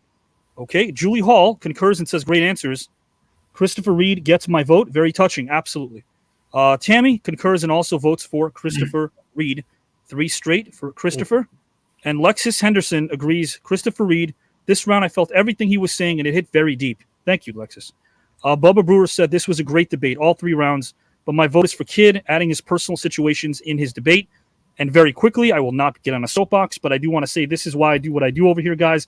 Live, 157 consecutive shows. Why can't a Hall of Fame athlete talk about film? Why can't a musician talk about life and something thought-provoking? Why can't we all come together and talk about things that are fun, have a good time as well? That's what it's all about here in the Green Room. Competitive camaraderie at its best, and I dub it edutainment, of course, but keep in mind as well, no one should put you in a box. If you chose a profession, if your chosen vocation is something you love, you could probably expand upon other topics as well. That's what we do here. That's what this thing epitomizes. And, of course, 13 grand and trip for 2 degrees. Can't forget that. So, more votes. Let's see. Karen Calabretta says, looks like I got in at the right time, but I do vote for Courtney. You heard the third topic. Okay, got that. A point for Courtney. Dakota Benson says, Christopher takes my vote this round. Yes, loss is hard, but it makes you love what you have, and that hits home. Great job, my friend. Thank you, Dakota. All of your positive comments, guys and gals and pals. Thank you, Sydney. Absolutely. We love this. All right, more votes, more votes, more votes. Let's see what we have here. A ton of votes. Sheila says my vote goes to JW. Thank you, Sheila, for the vote. Chad votes for Christopher. And Victor, who has 3 points, is one of our wildcard voters, votes for Christopher as well. That's 3 points. Okay, Fiona concurs, votes for Chris. And Johnny McKinney votes for Christopher Reid as well. Guys, I'm going to read this thing. I think it's over. 10. Not Chad, I got your vote, voting for Christopher. And Jeff, a vote for Courtney. Okay, Jane votes for JW. And Ian Hernandez votes for Courtney. Okay, 10, 9, 8, 7, 6, and a 5, and a 4, and a 3. We got a 2, and a 1, and a 0. That is it. Guys, I'm going to read you the final score, and then I will speak to these gentlemen for about 2 minutes, one at a time, before we bid them adieu. We have, with a final score, and moving on to round number 2, is Christopher Reid with 33 points. In a few months, he will be in round number 2 of this tournament as it narrows down. He is in the second round. Again, guys, a lot at stake here. Everybody wants to win. Some of the people I talked to in the back that I've worked for and written for, they want to win this thing. It's about the pride and the prize. But with 24 votes and points, also moving on to round number 2, as we do in these three-way matchups, Courtney Gaines moves on to round number 2 as well. He was down big after topic number 1, but he moves on. JW, man, you brought it, JW. I want you to know that. You brought it. I want to say something. I think there should be a clause. I think you should bring back JW because I think he could still win this whole thing. I think he's an excellent debater and very sharp. So thank you. I vote for bringing him back. Thank you. Don't they have like a golden ticket or something like that? Right. Yes, we have. No. We got something in this tournament though, because Chris is right. We got something after round number 1 called the Last Resort Bowl. We take those who've been defeated to give them one more shot. That will only happen after round 1. Bring him back. Okay, I appreciate that. Will only happen. JW would support. JW, I'm going to bring you back momentarily, my good friend. Great job. I want to bring in Courtney Gaines in a moment. Give me 1 second, Courtney, if you don't mind, my good friend. Christopher, man, you are moving on to round number 2. You had a lot of fun as well. And before I bring this up, I do want to bring up something that will happen on October 28th, because in Washington, Kid and Play will be playing live and in person. Yeah, we will. We'll be. We're actually playing at Nationals Park, where the Washington Nationals baseball team plays.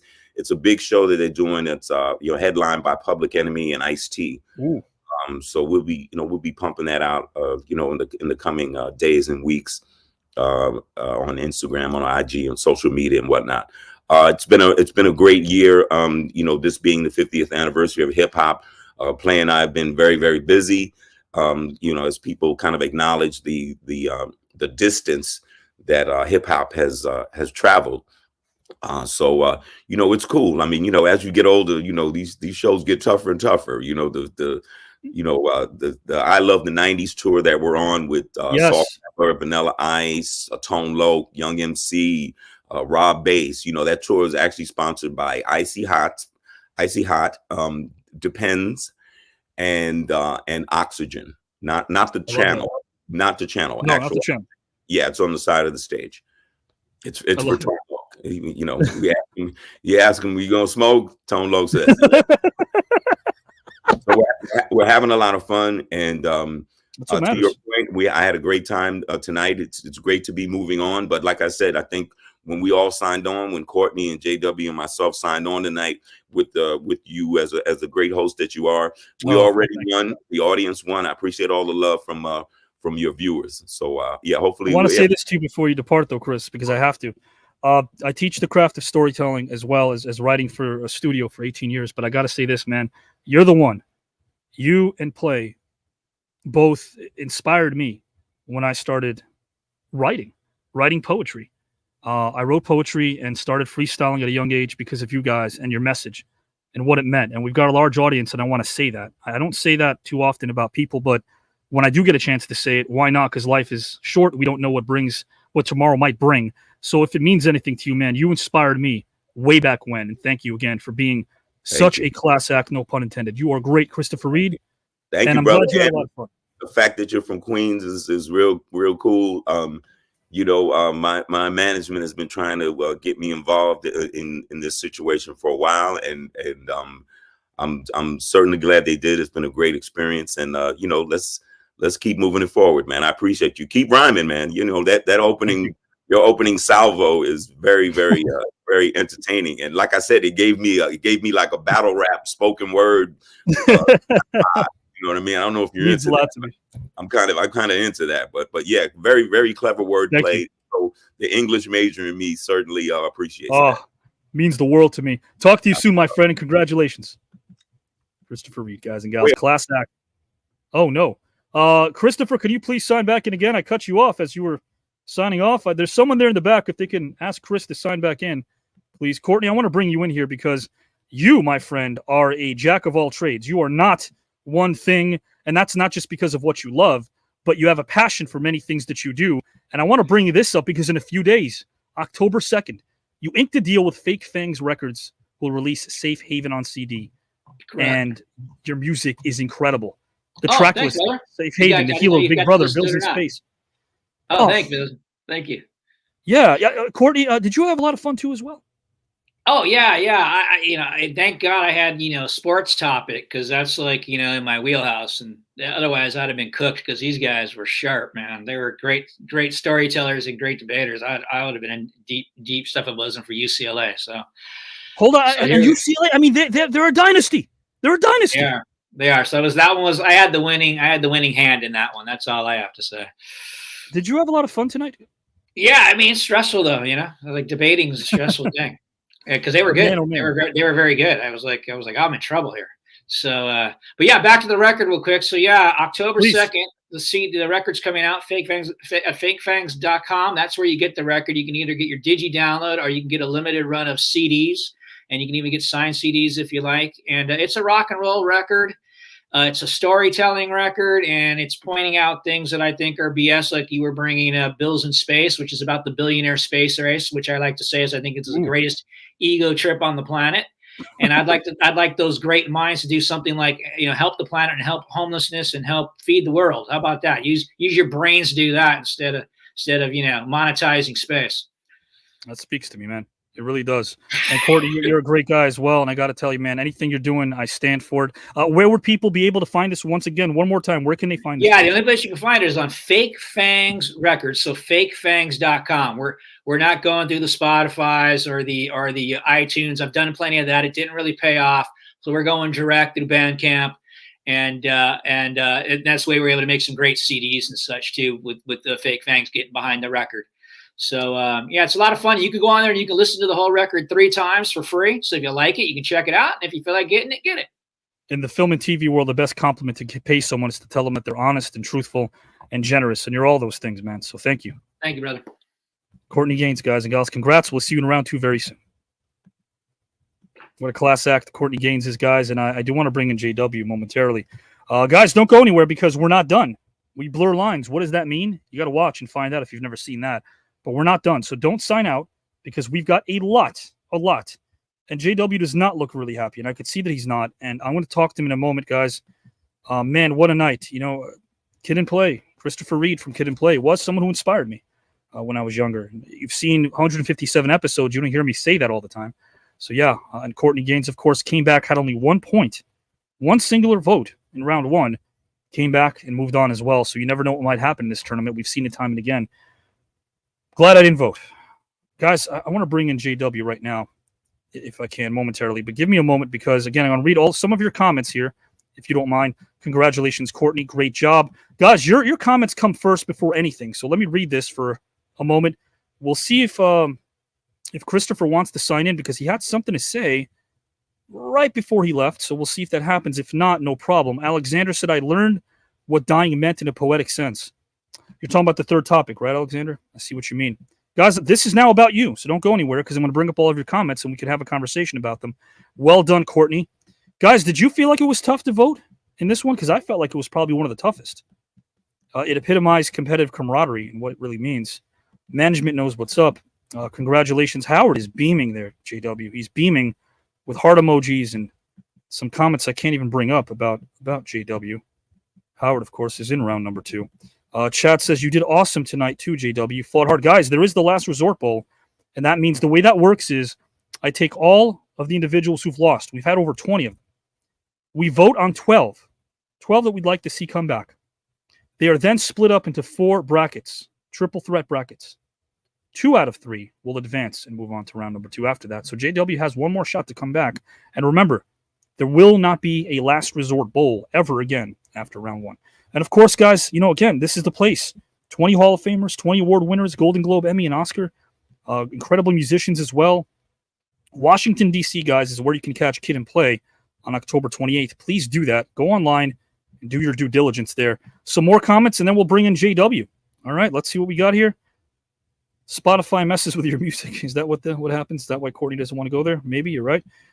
Great job, Courtney. Guys, I'm going to turn it over unless you have anything else you want to say. Stick around. You will love the second half. Absolutely. And Patrick said, hard to vote. Great arguments. Great rebuttals. Yeah. All right, guys. If you have anything to say or type, I will read it now and converse with you. Victor says it was hard to vote. They all did amazing, but only one can win. Yeah, no, that's true. And in triple threat matches, Victor 2 win. 2 out of 3 do win. Christopher says, love this night. Each one of these men did so well. However, this round, I gave my vote to Christopher. You're talking about the third topic, okay? Kid I met at a celebrity boxing event. Great guy. Yeah, I concur. Sure, more comments, guys, before we bring in a JW. My son is running around with his diaper on his head. Okay, I don't know how to respond to that. But thank you nonetheless for that comment there, Brian. 2.2 thousand comments already, guys. Let's get to over 4 and we could break a record. Okay. All right, guys. So I'm going to bring in JW right now and see what he has to say. I feel for him. He's my friend. I've known this guy who was a brother of mine for well over 15 years. Well over 15 years. It is a deep cut, Alexander. So, JW, come on down. Look, man, I know how you've. I mean, know what. I mean, obviously, it doesn't feel good to lose. You know what I'm saying? But thank you to everybody in the chat, who did vote for me. I mean, I'm not gonna lie, I thought I had it with that Vader, with that Vader argument, but this isn't a look of anger, if I'm being honest. It's more of a look of redemption because, I just went up against, 2 of the best that the green room's probably ever had. As opposed to other people, we're not going to say any names, Howard, who basically went against randos and kind of had a cakewalk. You know what I'm saying? I didn't have a cakewalk. I actually had a real, you know what I'm saying? I had a real debate with You're real referring people. to the fact that Howard went up against 2 green roomers. You went up against 2 luminaries. I mean, green being, the optimal word, but, I'm just saying, watch my debate tonight, watch his debate that coasted him into the second round, and you'll basically see the difference. But I know you, man. You don't look good right now. You don't look no, good. I mean, because I'm a competitor. You know what I'm saying? I'm a competitor, and the competition doesn't stop. So now the mission now is to win the losers bracket. You know what I'm saying? Because and I do consider this a moral victory because the green room faithful, they know they have a little taste of who I am now. They do. They know what I can do. They know what I can bring to the table. Howard already knows what I can bring to the table. Which is why he's probably dancing that I didn't win. I want to bring Howard in for a minute. This guy. We're live here. Taking what he's got to say. Don't say a word. Let him get it out. Whatever he's got to say, man. Because this thing is going to keep going. Guys, lost in all this is the fight for the foundation, because these are two brothers who've stood by me for a long time. And to see them during the course of the last month or so try to take shots at one another regarding who built this place with me has been hard to see, because I love them both. And I don't want to be stuck in the middle, but every week we're seeing a different video about these different locations that give not only you a history of JW and Howard, but also yours truly, Avi Klein, as they take you to these locations in which we had private conversations and moments where our friendship blossomed into brotherhood. It's hard to see. What is the fight for the foundation? How is this thing going to end? I don't know. But I can't believe what I'm seeing back there, so I'm just going to pop out and pop him in. Oh, here we go. Here we go.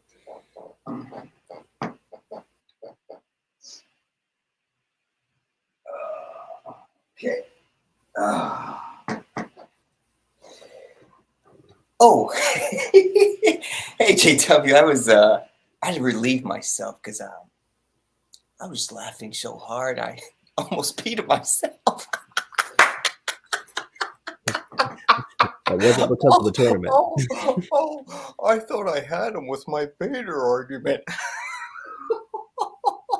This guy.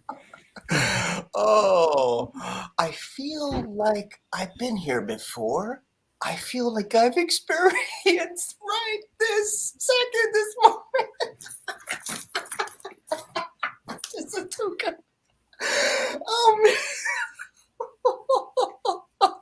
We all witnessed it. You threw your jabs and they fell short. You threw your jabs and they fell short. Oh my God.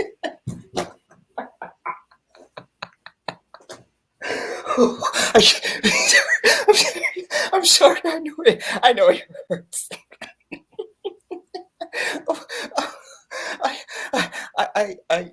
I guess Queen Mab has been with you tonight again. No. See, like the sad part is, it's like the laugh factory isn't fooling anybody. Like, why don't you be like keep it real and talk about the sigh of relief that came out of your system when you found out that I didn't get voted in. Okay. So now we're gonna pretend like we weren't scared during the debate, which you did say. Wow, I believe your quote was, "Wow, interesting topics. Everyone's bringing it."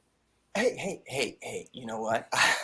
I couldn't vote for me either, so like that just a little shade, but couldn't you? I'm sorry. I look, you did make some solid arguments, especially the Vader thing, okay? But maybe you bit off more than you can chew, JW. Huh? Is it now sinking in your head? Huh? What this whole foundation is about? You had a great first argument. Did you have a second good argument or a third? Because it's unrelenting. Oh, okay. No, and I'll acknowledge it. Great rebuttals. All right, great Duke argument. But you know what? Still, JW, that wasn't enough. You know why Kid won? Okay, let me school you here. You know why Kid won? This is a shoot. Mm-hmm. He got personal. He got vulnerable. He opened up his heart and he showed these people the engine that makes the things go. And you, my friend, were not able to do that. So hence the loss. By the way, I got to clean that myself. I got the carpet. That's fine, because like I said, unlike you, I actually went against like actual talent. But I mean, we're talking about personal. We're talking about, the history and everything between you, myself, and Avi. I got a little something for you. Like I got something for you. I got something for everybody in the green room. And you're going to get a taste of what the real history is of the green room next week. Oh, you're going to teach me the history? Oh, really? Next week, the truth shall set you cowering back into your room. You know who's written the history? I have written the history. Avi in the back has written history. Joe Rizzard has written history. Okay, Giselle has written the history. The foundation. Oh, guys, Howard, stop! Howard, stop! No, I'm not going to stop. Stop! Avi, don't trust this guy. Howard's been a spectator to history that's already been created. Like you're a spectator. Like you've built nothing. Like you created nothing. My man. You haven't said enough, Howard. You a haven't said enough. floor to stand on. The reason you have a platform tonight, okay, is because of my damn blood sacrifice, because of Avi. All right. So don't come here saying, He said his blood years ago, before there was a platform, like he and I talked about conceptualizing something. JW and I talked about conceptualizing something, Howard. Before you were around, he and I were around. We were the only two. Do you understand? We were the only two. The only two. You see how quickly we're no longer laughing when the truth is told? You see how like when the truth comes out, it's no longer funny. We're no longer cackling in the corner. This is not anger. This is a warning to a brother. Tune in next week. Let the truth. What's the warning? What's the warning? What's the warning? We've seen this before, okay? We've seen individuals like JW come in here, all right, with their charm, with their intelligence, with this is the way things should be done, all right? Their backstory, but their history. Even more scarier, we've seen them come in with a freaking egos, and I can see in his freaking eyes right now. I can see it. Oh yeah, it's there. Oh yeah, smile it up. Yeah, this is the look of the comeback kid. I'm coming. Yeah, but you fell a little short tonight, and that comeback came right back to you. Wise man once In said, your face. just like when Avi and I started this whole platform, wise man once said, started at the bottom, now we're here. Watch me climb. That's JW's departing. I think at this point, Howard Collado, who seems very worked up at the moment, has more to say. But JW next week will have a lot to say. And visually speaking, you're going to find out who JW is. You're going to take a look into this man's soul. You can hear his heart and his mind and give you a bit of history. And Howard Collado, shame on you. Shame on you for letting a guy lost and give it his all. Chair next week and shame on you. Soar for victory. Vindication. All right. When he comes here and says, he's allowed me, you know what? I have allowed you. Miranda, JW has been back. He's been back for a month. I ain't never been nowhere. Oh yeah, you were, and you were gone, and everyone knows that. Okay, you're a Johnny come lately, and tonight we all saw you're a Johnny who came up shortly. Howard, JW's got more of a Steven starter. JW is going to have to do some prep for the Last Resort Bowl. So if there's anything else you want to say, which I don't think there is, he's going to depart right now if you don't mind. Yep. Back in the lab again. JW, guys and gals, just go. What are you doing? What are you doing, man? The guy was here live up against Christopher Reid from Kid and Play, up against Courtney Gaines, film and TV star, 250 credits, and all of a sudden you're showing up here and you're peeing on the integrity of this place and a man who's a brother to me. Listen, why do you think that's going to get you somewhere? Why do you think this is going to do you really think this helps you, man? I kept telling you, round number 2 is imminent. It's on the horizon. You really think being involved with a close friend of mine is going to do you well? I think we all witnessed what I've been talking about. This guy doesn't have it. But that's not him. You're grouping him up with a bunch of people that did the very things you said. But that's not him. How are you judging him? Why are you judging him? You don't know him. You don't see it. You think JW would screw me? You think JW would screw me? Do you know what we've been through hell and back? I'm not going to get into that. Maybe next week. Maybe maybe JW will shed some light onto what our journey's been like, but it's been real. We've never argued. We've never fought. That's the truth, by the way. We've never argued. We've never fought. We've never had a disagreement before. It's never happened. And you think after 15 years, all of a sudden, he's going to be influenced by what? The stars and the bright lights? That's not who he is. He sat back and watched this thing. He watched you. Your insecurity is showing, Mr. Collado. I love you too. What you do back there with me, when the eyeballs are not watching and the headphones are off and people are listening to whatever they're listening to and they don't hear us typing away, pounding away, building this whole thing. Look where we are.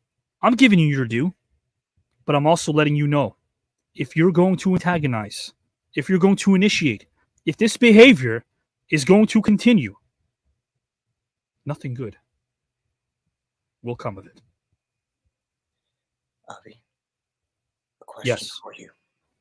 Yes. How strong is your heart? Where are you going with this? How strong is your heart, Avi? Where are you going with this? Because your heart's going to be broken.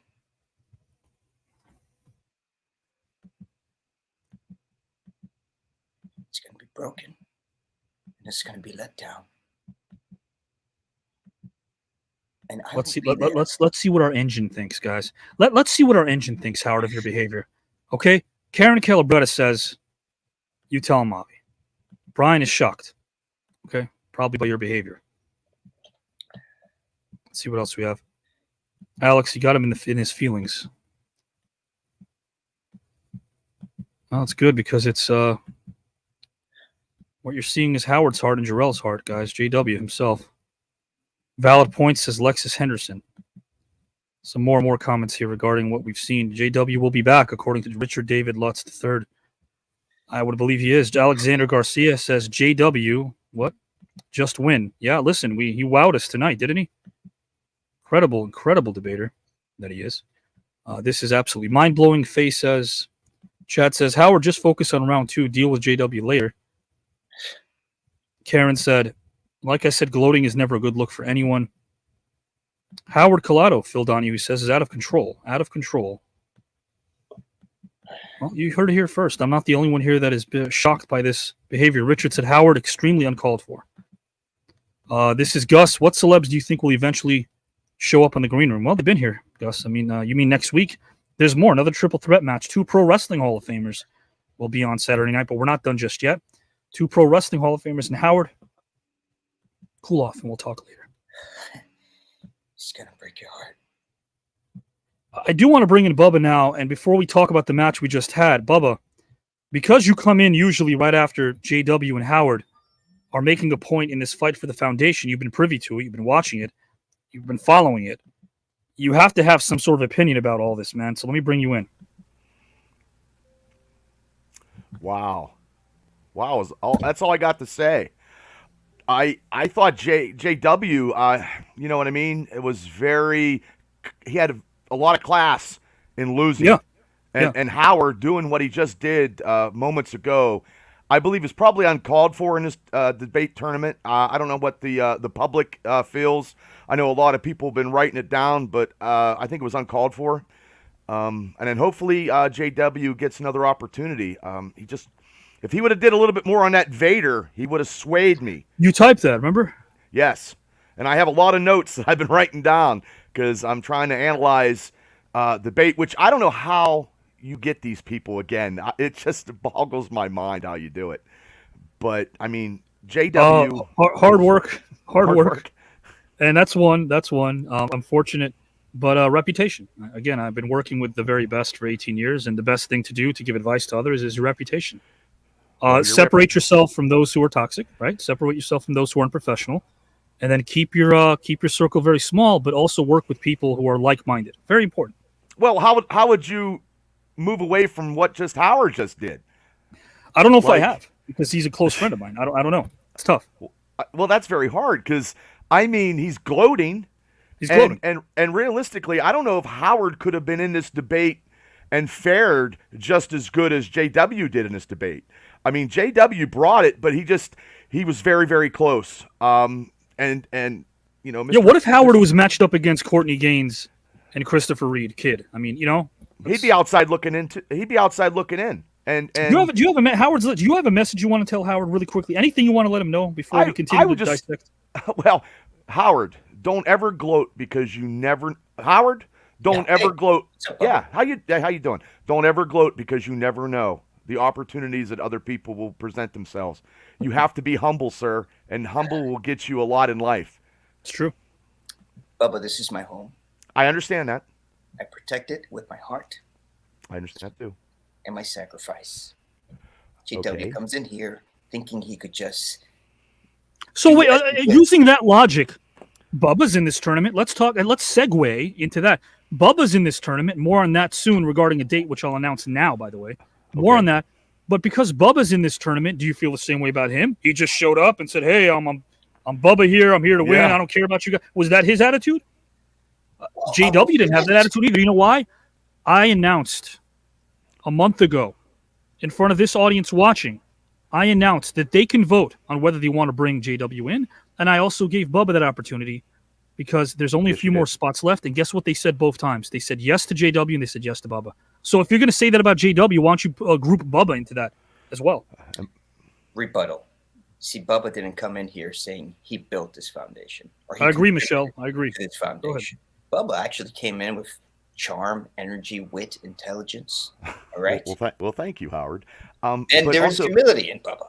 Okay, Christy, happy belated birthday, Christy. Be humble and be kind. Yes, but wait Christy, a minute, you're right. JW. Didn't JW built this, Howard? That's what I was going to say. I mean, he started this. A couple years ago. I didn't start anything. I just I'm gonna was say, asked and I gave him an opportunity. And I will take this ball of opportunity and try to score a touchdown. I'm going to be honest with both of these guys. I'm listening to JW and Howard. None of you built this place. None of you. You probably Okay? did more than anybody. That's the real deal. I called JW. Why? Because I thought he would be great. I thought he would do some good behind-the-scenes stuff, and he did. I thought he would pop on there, and he did. I'm not taking away from him. Same with you. I built this place. Okay? Don't forget that. Because if you're putting me in a position now where I have to be surly and I have to be direct and mean, I hate you for that, even though I love you. Because you know what? I don't like doing this, Howard. I don't like reminding you that this is a place that you rent from me.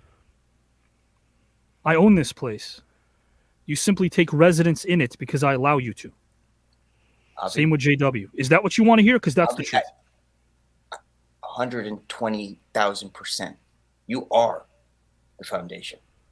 Okay? You are. Okay? But do you think I want to? Do you think it's easy for me to look at my brother and see someone slowly, gradually putting a knife behind his back and he doesn't... You're a valuable guy. You do a lot of things, and so is JW. Okay, we're all cogs in this machine. Bubba's a cog in the machine, too. We're all cogs. We all pitch in. You see what he does? Talks about us all the time. On air, on his shows. Posting all the time. We're all doing something to get TKN over. We're all doing that.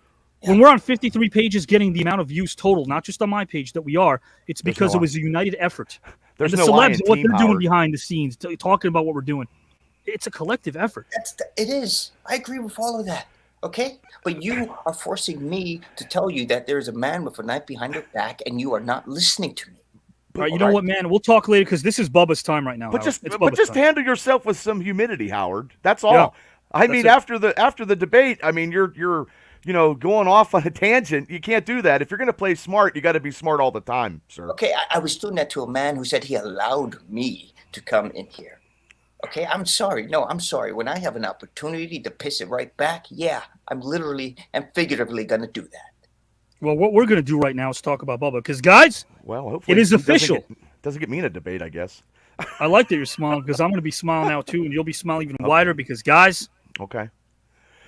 Could it change? They always say card subject to change. We know that. We know that. Yes. As of guys, now, yeah. unless we'll put up a post, guys, check out Bubba's page all week long because we'll make it official. Even though now I'm making it official, there's still a couple of moving parts. But I'm sitting. Barring any unforeseen circumstances, 1 week from tonight on October 7th, Mr. Bubba Brewer will receive topics at the same time that his opponents will tomorrow. Because he will be up against two Pro Wrestling Hall of Famers. Not going to see who they are, of course. Next Saturday night, October 7th. It might change. There's a date that we definitely know we won't touch, but the date might change. I will make it official on Monday, but I'm also letting you know now that chances are it's going to be next Saturday night, Bubba. Wow. I'm glad I'm sitting down because I'm a very hyper individual, and thank you for having me on again, as always. Of course. Thanks, America, for actually sticking behind me. This is a big thing. This is probably one of the biggest things, and October is a very big month for me. So everything is happening in October for a reason. So, love it. Yes. You deserve it. Well, thank you. Well, the big man upstairs has some plans for me, and wow, 2 wrestling Hall of Famers. Only 2 out of 3 need to win to advance. So wow. I have to bring my A game, and I will. And the topics. And the topics, which I wish I had JW's topic about Vader. I mean, that was great. That was great. But there was more. You just can't bounce off of that topic. You have to start from the beginning and work your way through. It just are you a fan of coaches? Well, yeah, I am. Never been done before, but one topic will be about sports coaches, guys. There's 3 in total. Bubba's going to do due diligence when he receives them tomorrow. Bubba, I got to say this before we continue on. Just let's focus also on what happened with. Were you surprised to see Kid from Kid and Play popping in out of nowhere? I was. I was like, I don't know how. I just told my fiance, I was like, I do not know how Avi gets all these guys. He and then Malachi from Children of the Corn, like, and she was like, oh my God, he used to scare me when she watched that movie. You know what I mean? So I was like, and it looked like Courtney. It looked like Courtney was not going to advance, right? I mean, he had 1 point after round 1. Like, he was down big. He did not, and he was very short and concise, and I think that's why a lot of people voted him on that topic, because I do have, like I said, it was his first debate was short.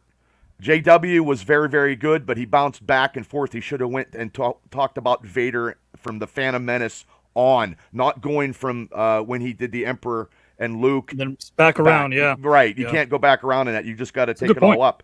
And then Kid changed his topic. He did. He changed He called an audible. Yes, he did. So, and then Apollo Creed, so that was still a face turn. It was still a face turn in film, right? Yeah, it was. And Kid wasn't playing. But right. I mean, but also too, I mean, I voted for Kid in the first round. And the second round, I voted Courtney, for right? I voted for Mr. Gain the second round. First round, I voted for Kid, and the third round, I voted for Kid because he brought a personal story situation in these debates, and I believe in these debates, when you bring a personal situation to these debates, that's what puts everybody over the top, especially with me. No need to suppress that. No need to suppress that. But I think UCLA saved Courtney Gaines. I think it did because he come up with stats. And JW just talked about the basketball program. You needed to talk about the whole program. The whole program. Yes, that was a topic debate. Oh, jeez, Bubba. I know, and I'm sorry. No. I mean, JW did great, and I just wish he'd have brought a little bit more. And I think he probably could have got in. It just that I feel bad. I mean, it was close. It was close, guys. He's an original, So please keep commenting. Let's break 4,000 comments tonight, guys. Bubba's on the show right now, giving his analysis as he always does so well, guys. 4,000 comments. Let's get there on my page.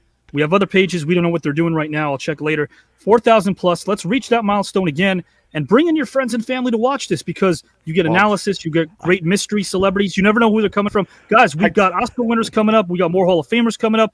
I definitely have to bring everybody next week in the kitchen sink. Oh man, Bubba's gonna bring this team over there, guys. I'm going to everybody's house because you never know who you're going to see. You might see a celebrity from film, TV, music, sports, theater, pro wrestling, comedy. Again, we've got 20 Hall of Famers already. Wow. Next week it'll be 22, and 20 award winners. And I'm only counting Golden Globes, Oscar, and Emmys, the top.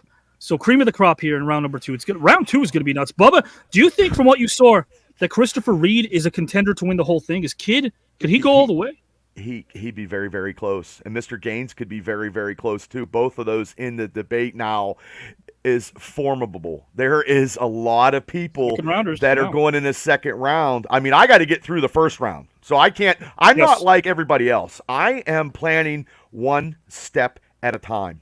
Hashtag Bubba Mania, guys. Yeah. Thank you, Princess Jade. Love you. Let's break it. 4K Cecilia, nice to see you. Some new viewers coming in. It's just give them a shout out really quickly. Yes, Top Hat Harry, nice to see you. Some new viewers coming in. A really quick shout out to them. Kayla Richards, thank you. Cecilia again. Watch the show. Kid from Kid and Play was here debating, and of course Courtney Gaines from Children of the Corn fame.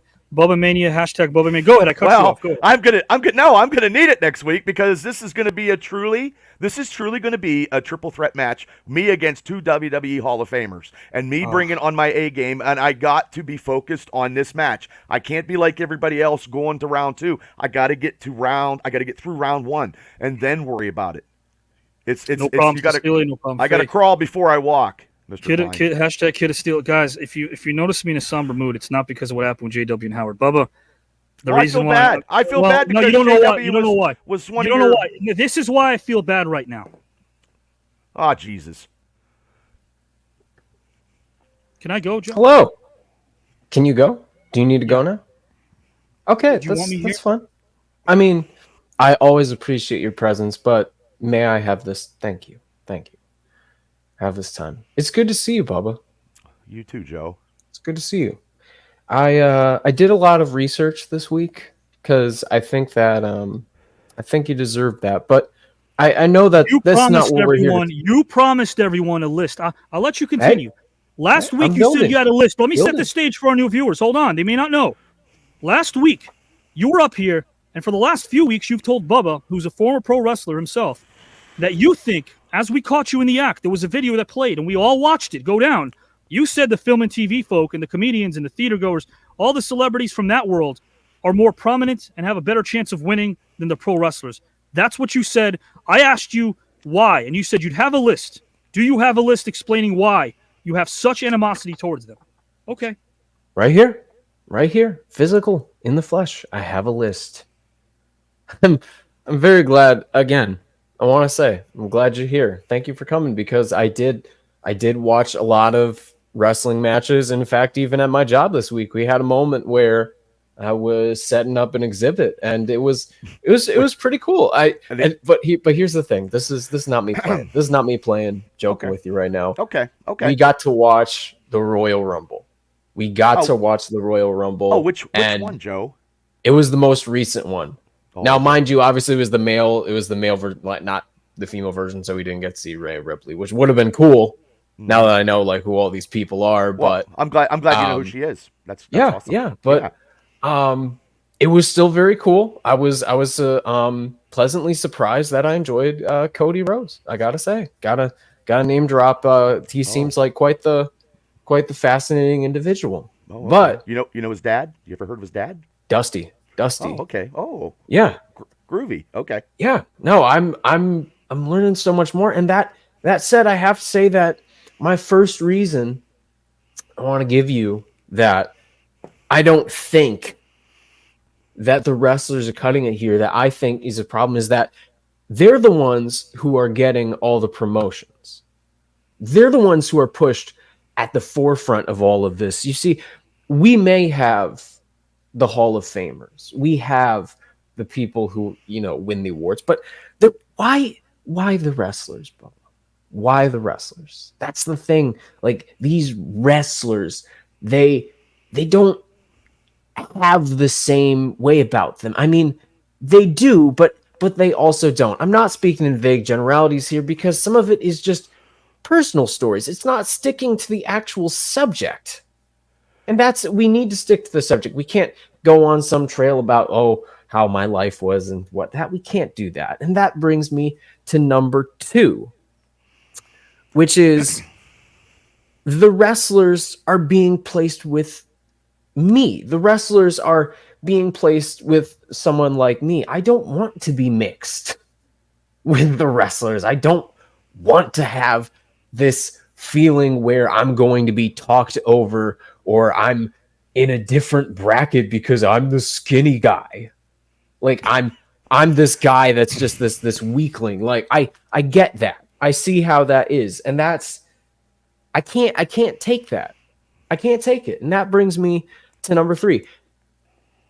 And actually, you know what? I want Avi to come in for the rest of us. I do want Avi to come in for this, because this is something that I have to point to you on, is that you're pairing me with a wrestler right now. I'm not paired with a storyteller. Like the storytellers are who I was promised. I was promised storytellers, Avi.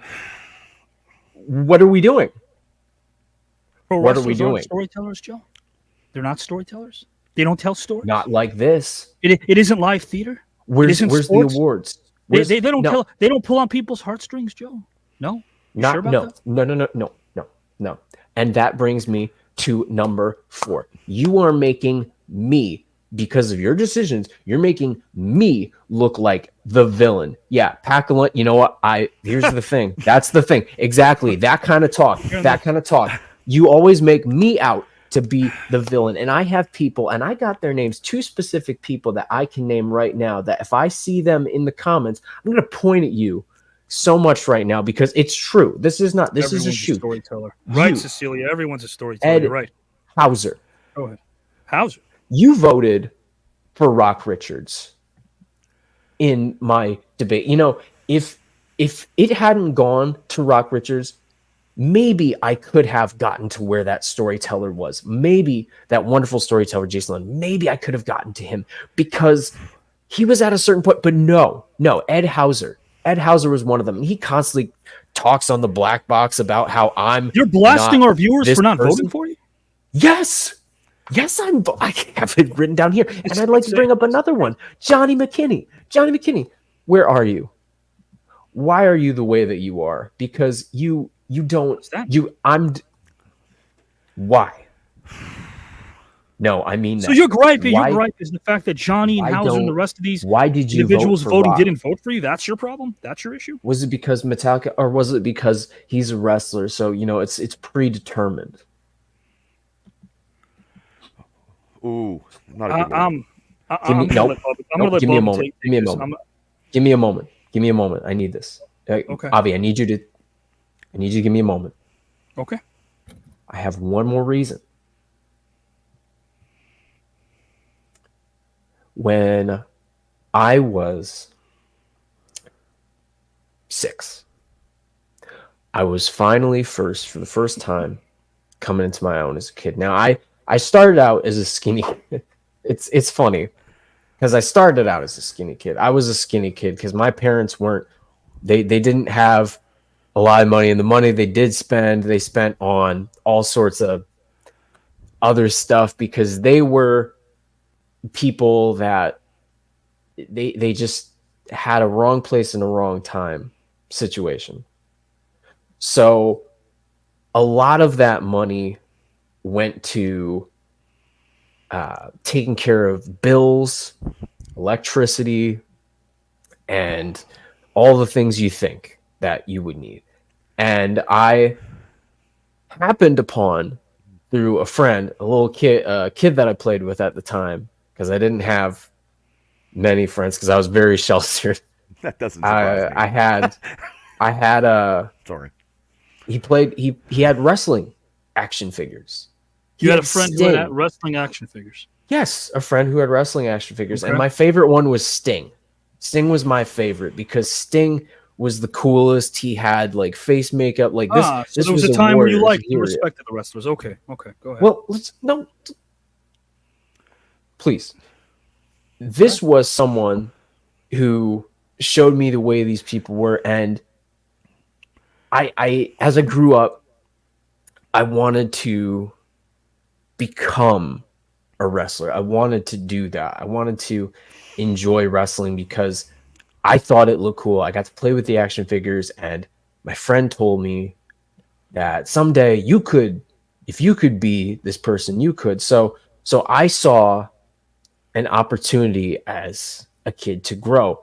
And my parents spent so much time and energy to cultivate that in me. And in turn, a lot of people who were able to do that, because important thing to note, I was homeschooled. So all the people that could do wrestling were in public school. So they all looked down on me because I couldn't get all the equipment. I couldn't get anything. So I'm just fat. I'm just fat. So I went up to a guy and I said, you know what? I need to learn how. I need to be the guy. I need to be, because I see all these bigger guys that are wrestlers. Like, why can't that be me? And he said, well, you're not the kind of guy we're looking for. We need a skinny guy. That's how it is. You can't get your arms around somebody. You can't do so. You know what? You shut for a moment. You Larry take Stryker that. is telling you to shut up.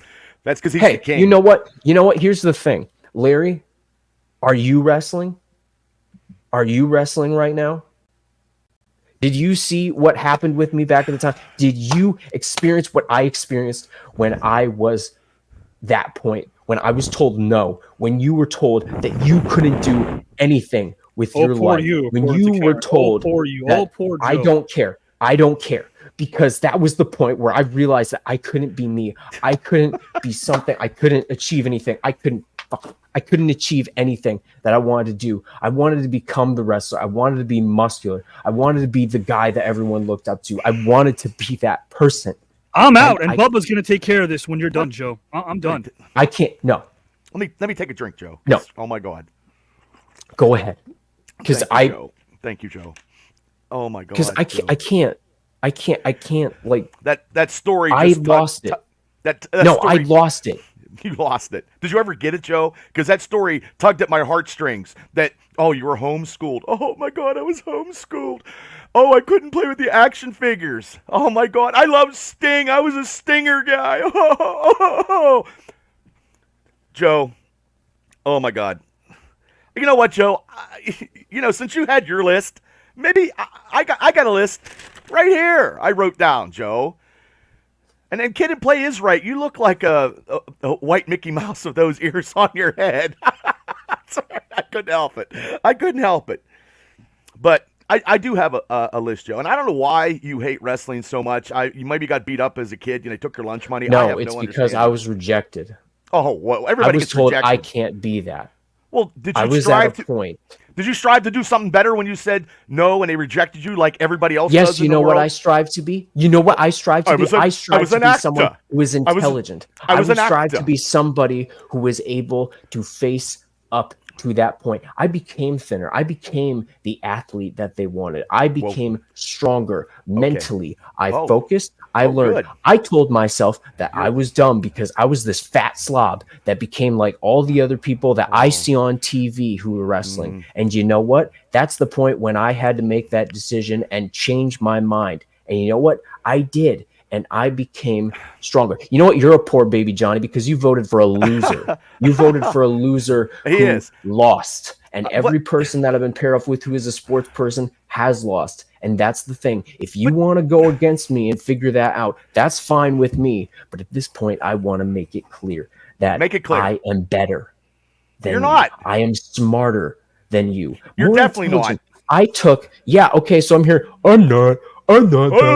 That's what I'm here. Guys. So, hey you know guys, what? I'm That's Joe. fine. Hey guys. That's fine.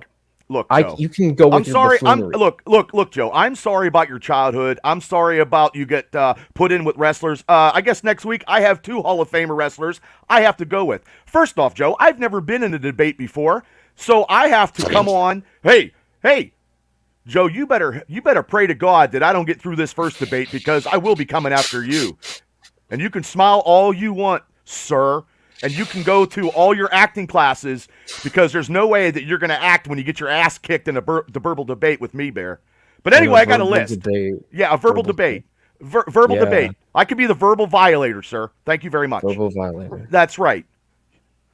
Okay, I got a list. Okay. So, and my list, number 1, we'll go with my list, the triple B list right here. Number 1, it isn't, it seems like it's all about you. It's all about the actors and the actors and actresses and all this stuff, which is cool. I give them all props. But honestly, this network isn't about a person like you. It seems like everything's about you, Joe. But the question was what problems I have with wrestlers, not about what problems the network has with wrestlers. I'm not talking. Did you pay attention to the question, or did it go through your thick skull? No. I have paid attention. I don't know why. You're only afraid of wrestlers because, A, we can adapt on the fly. Because that's how we do it in the ring, Joe. Because you don't know how to adapt to anything because you always cried to mama. I don't know. You were sucking on whatever, on a hind tit for a long time. I don't know, Joe. But, look, I'm going to get through this list, and hopefully you listen. But if you want to rebuttal, I can practice right now. Because next week, I got to go. Not worth my time. Oh, it's not worth your time. It's Saturday night, Joe. What else do you got to do? It's not like you got a hot date, Joe. So, number 2. And you always, from what I've seen in these debates, always talk about yourself, which I understand. But it's, Who's smarter? Well, I not you. I mean, we're... Oh, then rebut with points. Have you gone into the deep research? What else do you know? What more can you do about physical form? What more can you give about, he can talk like this about himself. What else do you got? Why don't you look at my teeth? Why don't you talk about the way that I do my voices? Why don't you talk about the talents that I have? Why don't you talk about besides talking the work about that I do as a bassist? Why don't you talk about how I treat and do the black box where we learn about yeah, that. I Why don't watched you your black talk box about last week. that? You know what it You did? It put me You're to probably sleep. too busy doing the Triple B experience. Exactly. To even notice. Yeah. Well, I jumped on after the Take show. your time. And, Go well, ahead. I did. I jumped on after. I listened to you. And it was Mr. Klein that actually carried the show, not you, Sunshine. Huh. Oh, Continue. I don't think, number 3, I don't think you're going to go far anyway. In any of this. You're just trying to pick at individuals where you don't think the professional wrestling industry are on a scale to you as you carry yourself in all this stuff. Because actually professional wrestlers always, no offense, they're actors. One of the hottest acting scene going today is The Rock. He's an actor. I guess you wouldn't say anything to him though. Hey, Rock, wrestling was terrible, but you're a hell of an actor. No, but closer, getting closer than you are. So But honestly, number 4, all these wrestlers, and if you ever did compete with any, these wrestlers are probably like thinking, since you're bashing all these wrestlers, for good reason. Hopefully a couple wrestlers come knocking on your door, Joe, and I guarantee you're not going to open them. You're not going to open that door up. You're not going to open up Pandora's box when the wrestlers are knocking on your door, because most wrestlers aren't going to wait for you to open the door. They're going to walk right through the door, Joe. No, because they're probably not going to be able to find the door because they're too busy trying to read the map. Well, we've used Google. That's how far back they are. The alley-oop mentality. Well, I mean, you don't want you definitely wouldn't want a caveman at your door. We could build fire. But number 5, because I'm trying to get through this as best I can, because I'm real excited that I'm on the debate next week. So I'm a little trying to, thank you, Mr. Klein. Little flair for the gold, sir, which I guarantee you don't know what that term came from.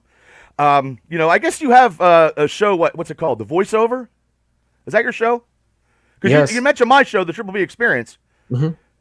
Yeah, the Voiceover. You know what? Joe? I like it. The Voiceover. You know what, Joe? It could be over for you, Joe. Joe Rositano. Over. And big bright lights.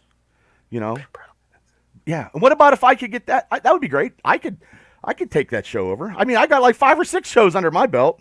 Oh, you can do all those voices?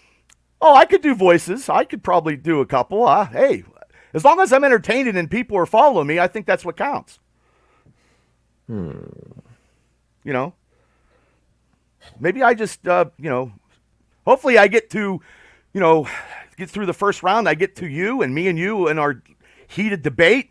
And then maybe I just take your show over. I love the ears. He looks like the great Kazoo off of Fred Flintstone. Guys, you heard it here first. Sorry, the rules, not only after. Sorry, Joe. I don't have to play anymore with this. You know what? Okay. Well, I stated my points. Well, your points. Gentlemen, one moment. I'm trying to be. Bubba's got a match next Saturday night, but what he's telling us is that if he does win, if he's one of the 2 that advances to round 2, where Joe Rositano resides, he's in round 2 as well. He might be eyeing Joe. Of course, it's all random at this point. Joe, I'm going to put you backstage for a moment, then we could talk. We can finish this up, Joe. you and I. I try to keep my composure, and I didn't mean to crack jokes. I mean, but no. I mean the professional wrestling stuff. I've been in 20 years. I've been a wrestler. I've been a promoter. I owned my own company. Okay, the brotherhood of professional wrestling, as you know, Mr. Klein, is something that is cherished throughout. And if you haven't seen guys and you see them, it's just like you guys can break bread, and it's something that is entrenched. Joe doesn't understand that. I understand that he's an actor and all that stuff, and he better, hope I don't get through this first round, which I will, because I have to be positive. I have to be motivated, but I don't want to be like everybody else. I don't want to be like Howard. I want to take the first round first. Okay, and I guess I'm going to have to knock on people's door and get people to vie into this grand celebrity debate to understand the concept, because it is a great concept. These topics are awesome. It's all positive, and people, on my social media, I have to explain to people. It's okay. I don't mind explaining to people stuff, and I don't mind. It's a grassroots campaign of getting people to see it for the first time. That's what I did. I seen it for the first time, and I thought, oh my God, you're passionate. You're workaholic, and man, oh man, guys and gals, Bubba. Well, I try.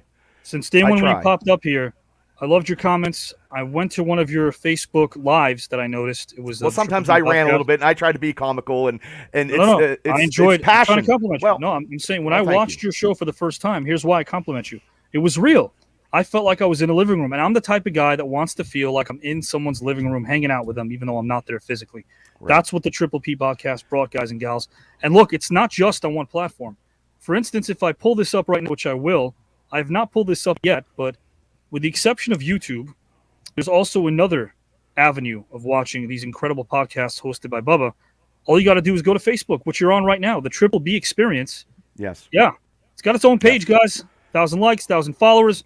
All great news. I need more. Our pretty faces. You know, that's how it goes. Larry Stryker's in the room. Hey, no, you're doing a great job. Well, I mean, I have... But Mr. Klein, I have a lot of people. Like last night, we did our top 10 action stars. Like, you know, Larry, Donnie, Kal-El, Shane, Rich Smoke, Chris Royce. I have. It's all about. It's not about me. There's no I in team. It's the people. The panel right there.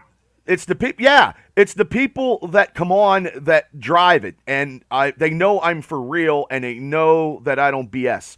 You know, I try to be honest. I'm always looking out. I'm always trying to help people. My format. Checking out the comments. You're always checking out the comments, you know, which I noticed as well. You know, I mean, it's like I help everybody because I can use my platform to send a positive message and try to promote other people that are doing the same stuff.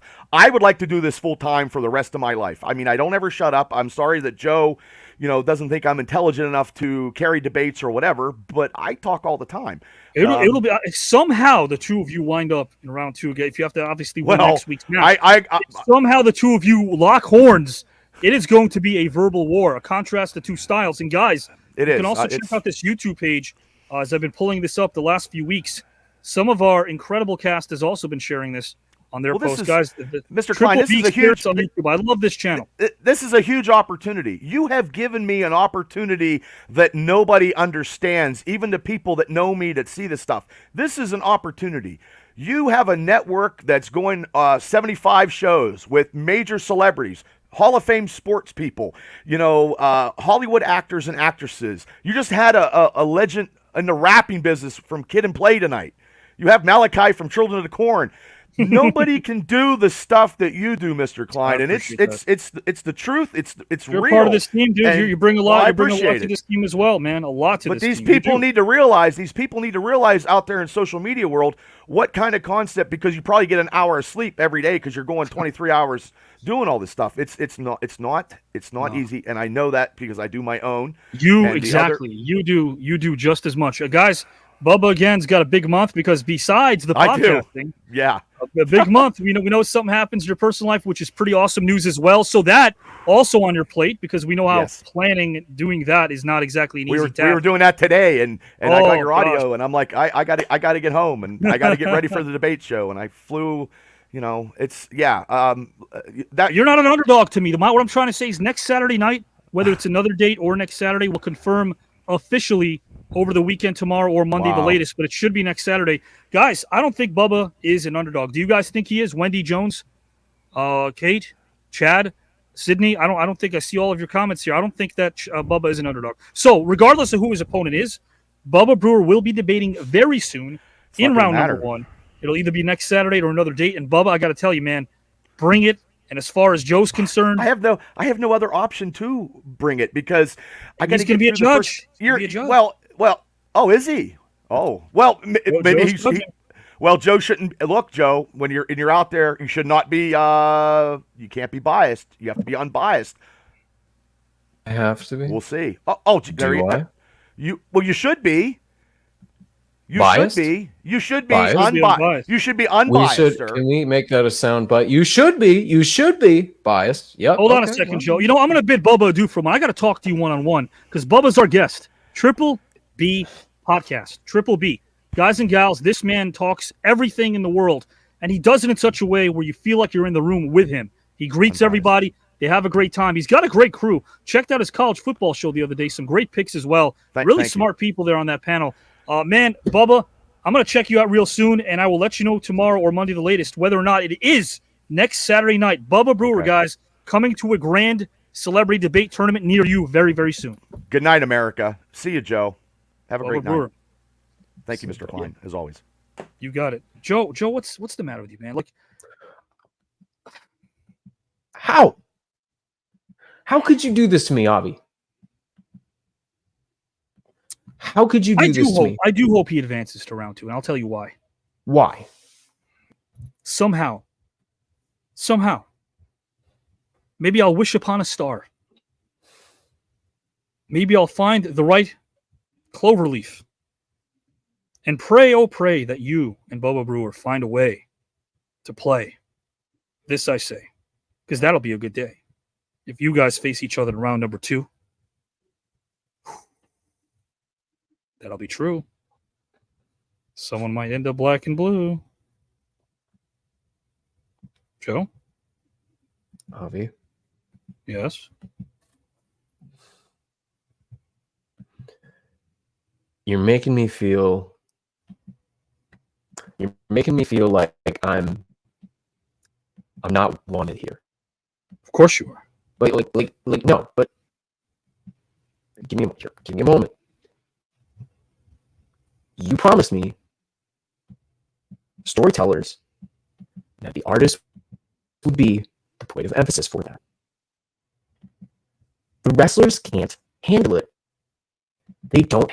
The emphasis.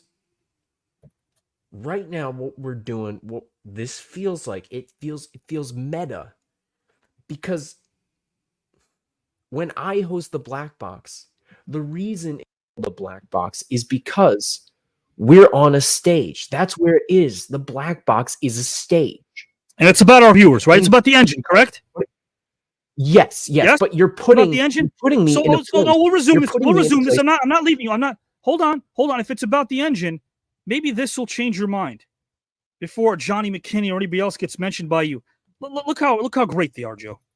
Hey everyone, it's me again, Chad Top 5 Dixon. This week I'm here to give you my top 5 debates I would like to see in round 2. Number 5, I would like to see time travel. Is it possible, or are we just thinking a thing of the future?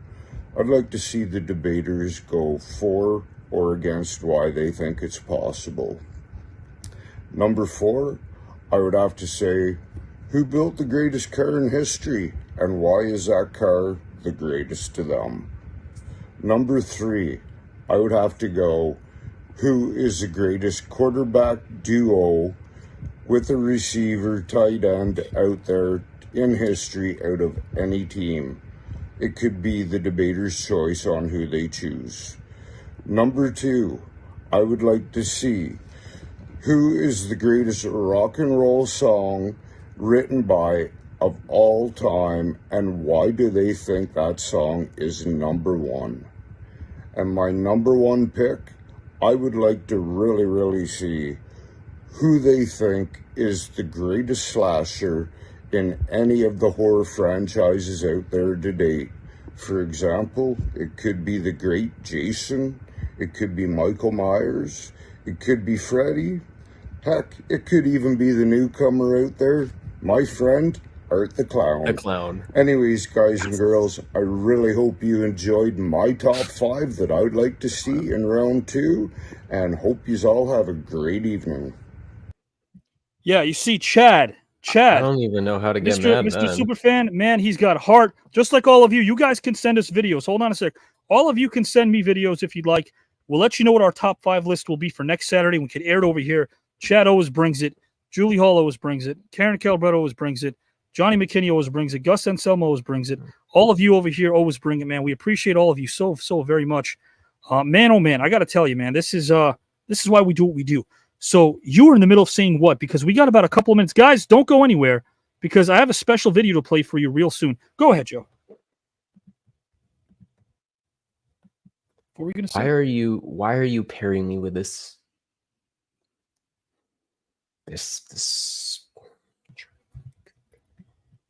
Why are you pairing me with this Neanderthal?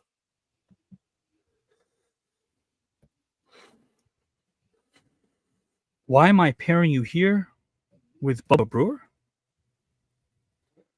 Because you have a lot to say about the people that he represents. Not that he represents them on an official capacity, but he's been in the ring. And because you had such disparaging comments, I really thought that Bubba Brewer might have some insight on the matter since he has experience. But you know what, Joe? So do some others who want to talk to you. So maybe, just maybe, they'll have something to say in the coming weeks. Others who've excelled in pro wrestling. Maybe they want to meet you as well. But this isn't the part where I get upset or where I belittle you, because you, and I've always said this from day one, you know this. Back to the Sunday editions of the review show. I called you a dark horse to win this whole thing, and I still feel that way. You are a contender in my book. Because nobody will put down wrestling or the craft that I love so much of storytelling. You represent one side, Bubba represents another.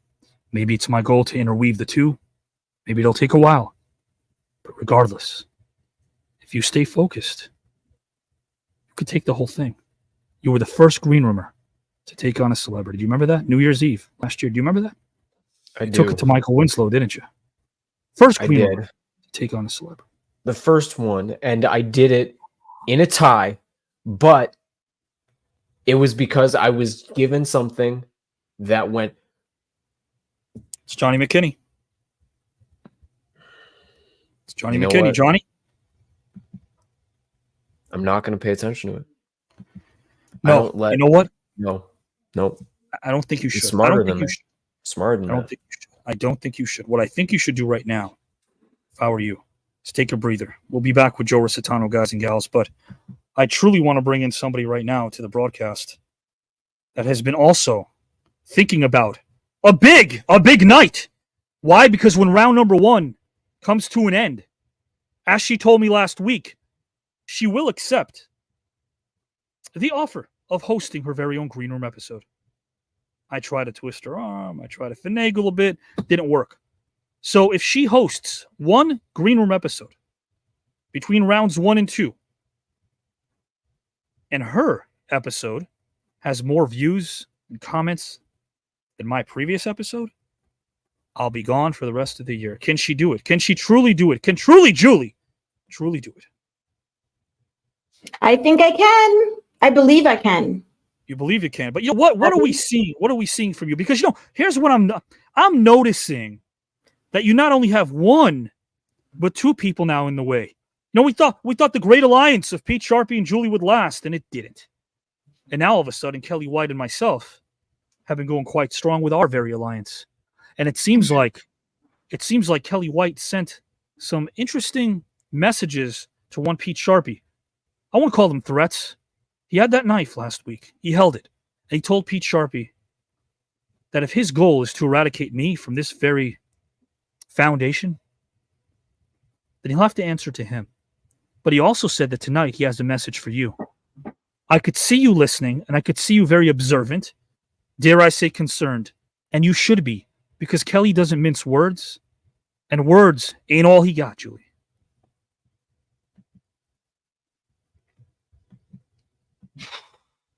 I mean, I should be concerned. He's Kelly White. He's wielding a knife. Mm-hmm. And I know he cares just as much about the green room as I do. And he cares about you. And of course I'm concerned. I'm like very concerned. I would be too.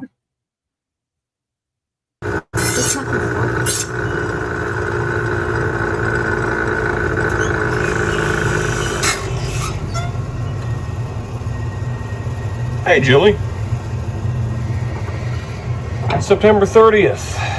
Came around quick, but here I am, just like I said. You see, it was just last Saturday. I had a message for Pete Sharpie, and I think I got my point across. Avi and I have an agreement. But we're looking at the big picture here. I don't think you're understanding that. So let me take a moment or two and explain it to you. Take, for instance, what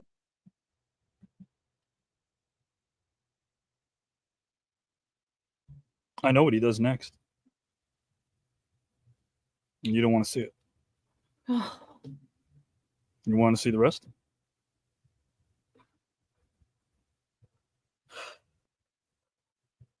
I mean, do I? I mean, I should be aware of what's against me.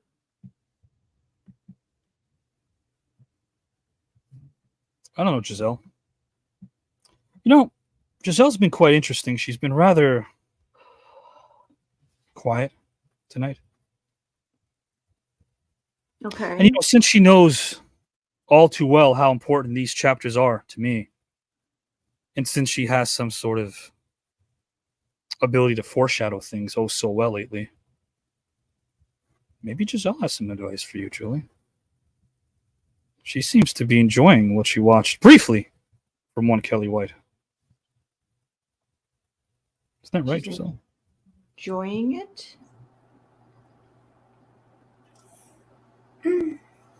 Don't I enjoy any time someone gets the better of you?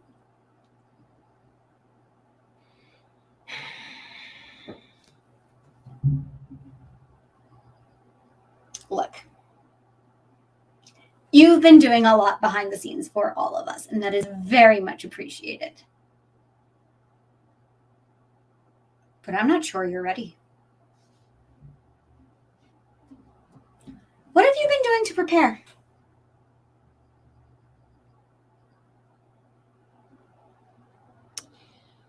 Wouldn't you like to know?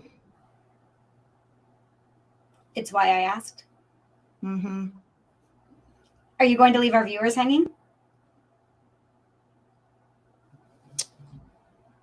I think the viewers are used to a little mystique on the green room. They might be. Do you report to them every time you're going to make one of your videos? I think not. No. Does the chef say what the ingredients are before they plan out a spread? Actually, probably. No, they don't People tell need them to know for allergies, any kind of, particularly allergies, yes. Okay. That might be important information. Yeah, but the chef is not going to tell them. They're going to ask. I warned you. I warned you, Giselle, last year to never go against the pen. Have you learned? Would you like to impart that same advice to one truly Julie, perhaps?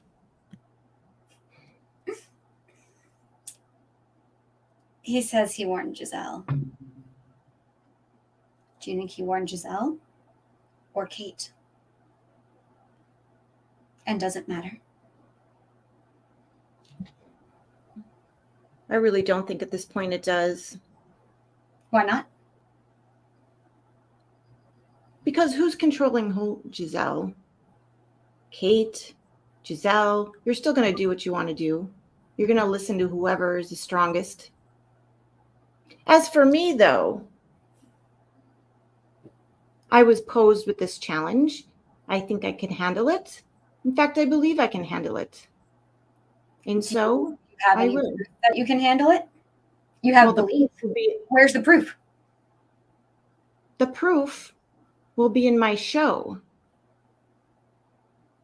What about before? Before? Why possibly would I divulge anything that I was doing beforehand? What fun would that be?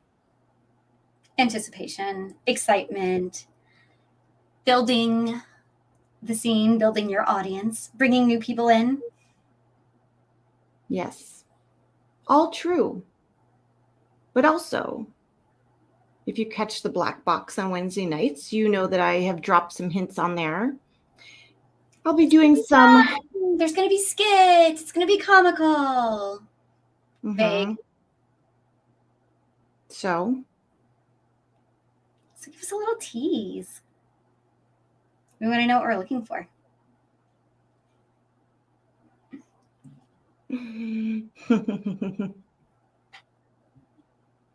What do we be looking for? Well, this is the green room after all, Giselle. And we'll be having something different. Since right now we're into the debates and the celebrity tournaments, we're going to need that hiatus in between both rounds to do something lighthearted. It'll be fun.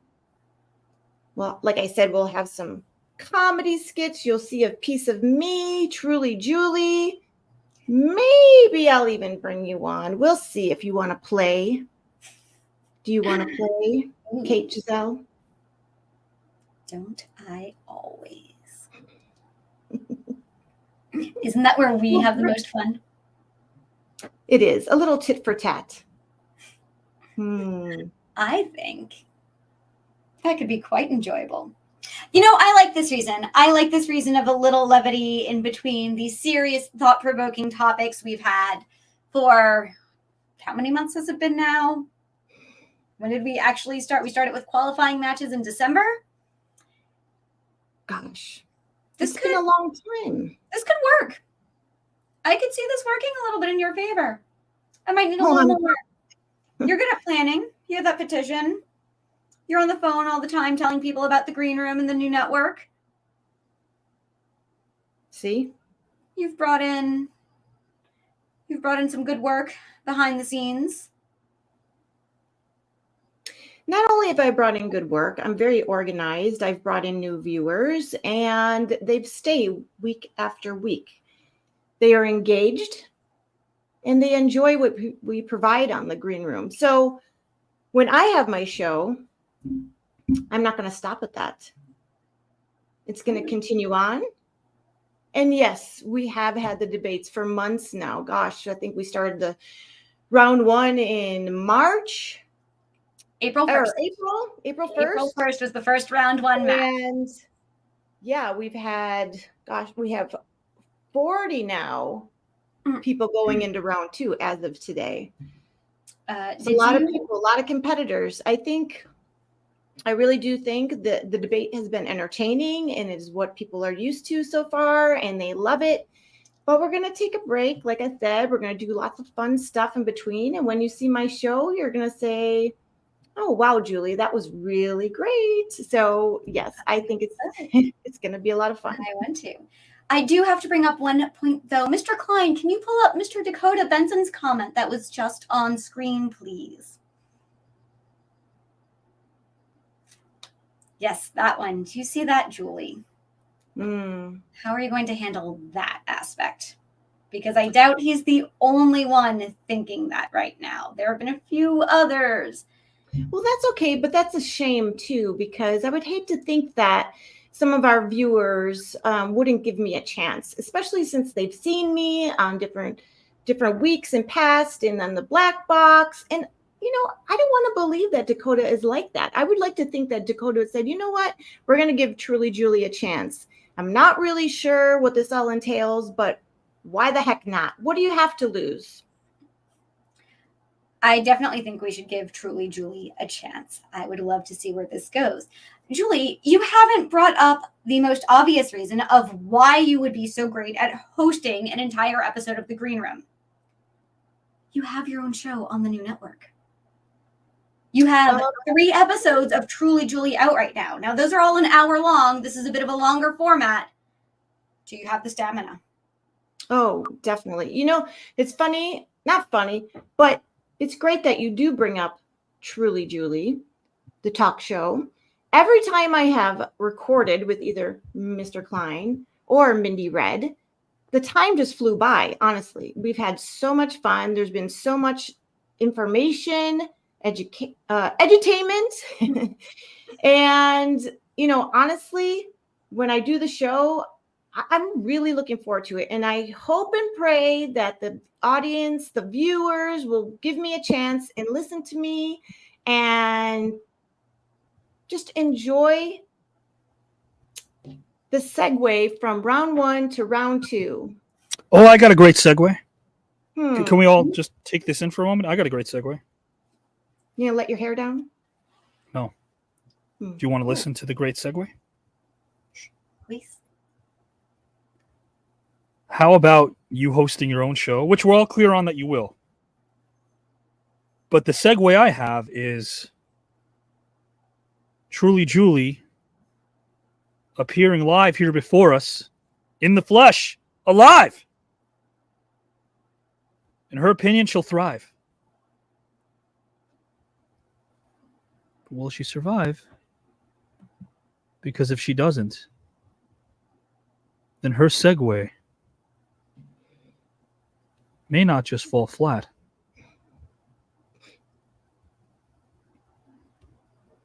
It may be a life and death experience.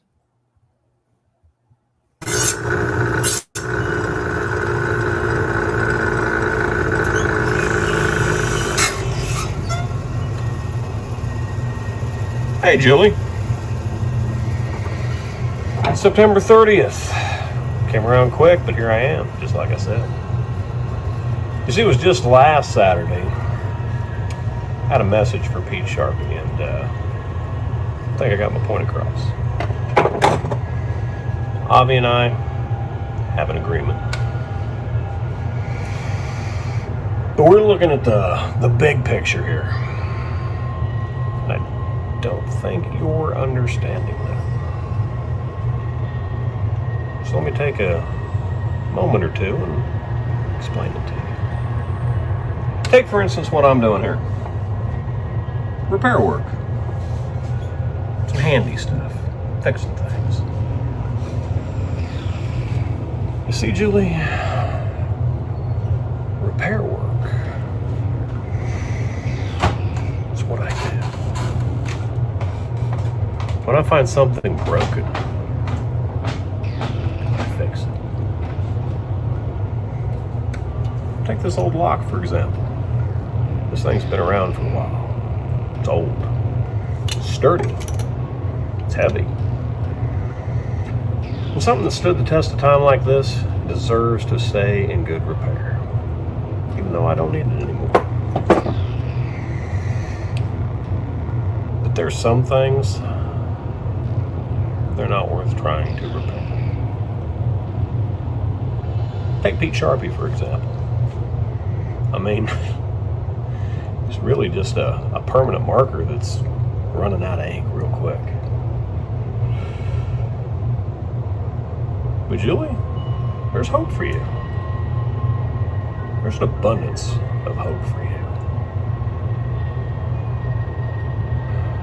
You see, last Saturday, Avi asked you to step aside. Let bygones be bygones. No need to host your own episode of The Green Room. What's the point? You told Avi. You told Pete. This isn't about any one-upping anybody. It's not about trying to dismiss the guy that has hosted this show for so many years. It's about proving to the world and to yourself that you're a great host. But there's nothing left to prove, Julie. You've got your own show on the network, Truly Julie on TKN. You've had great guests, great topics. You've got a huge fan base. I even like the show myself, just don't tell people.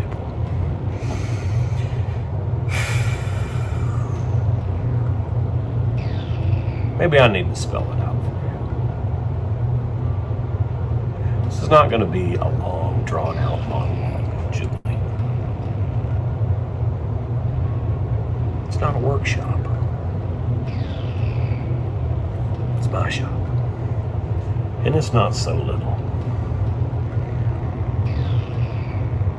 And there's plenty of horrors.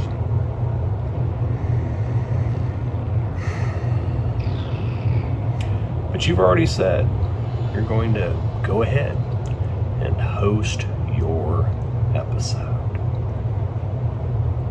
Unnecessarily. Even though you have no designs on dismissing one Avi Klein, but here's something. Chapter 2 has been written and rewritten. We all have our story arcs, Julie. And you're trying to throw a monkey wrench into the grand plan.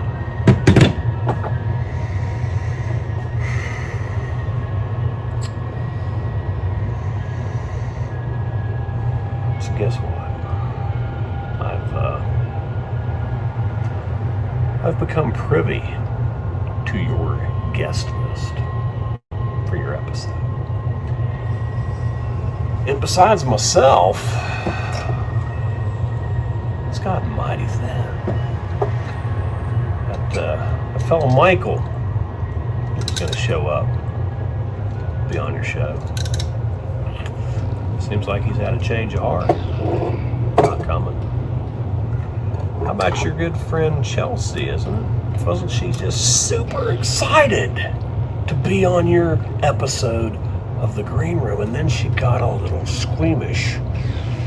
She's backed out.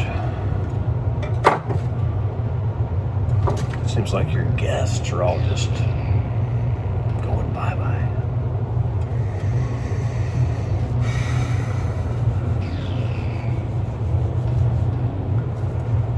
Do I have something to do with that? Maybe. Maybe, just maybe, Julie, I'm trying to fix something that's broken.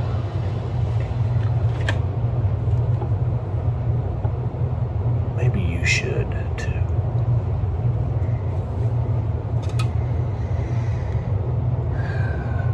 I've got some fixing to do.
The last day of September.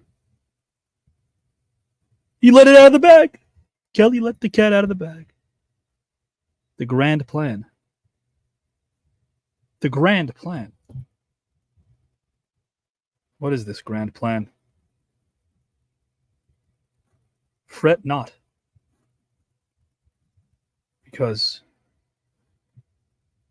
it goes beyond you.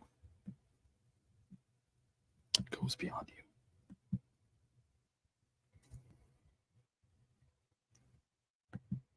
What say you, Giselle? Since you're doing such a great job of assisting me, and no, it doesn't matter. It doesn't matter who you were portraying last year. As I always say, that was so 2022, wasn't it? You see, this story has much more to do than a tournament. It has much more to do than pomp and circumstance.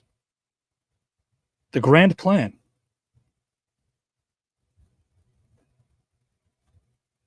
I don't say this because I want to sound or come across as dramatic. I promise you all, those that make it, that the grand plan has been years and chapters in the making.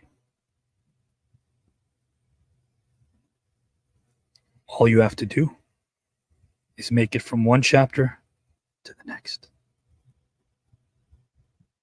Doesn't seem like Mr. Collado understands that. I told you I would talk to you, didn't I? Didn't I say we talk? Yeah. We will next week.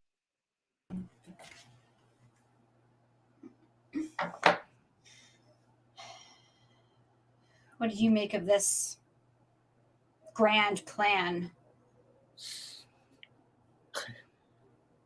Well, what I made of it is that Julie probably made a bed that she's not going to be able to fix. I don't think Kelly White is playing. Sometimes intimidation can come in the form of silence.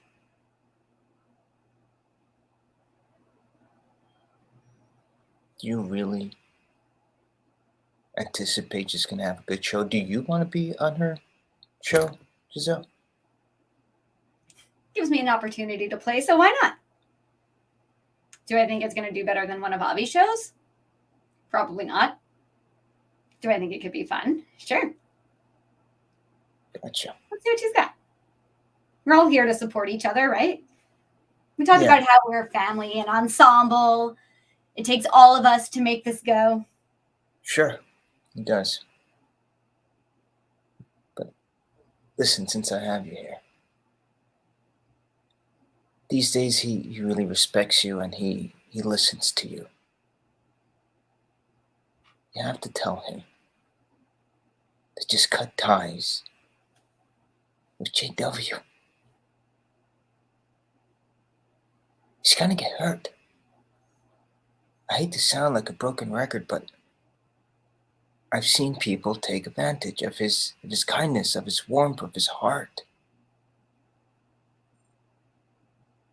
Talk to him.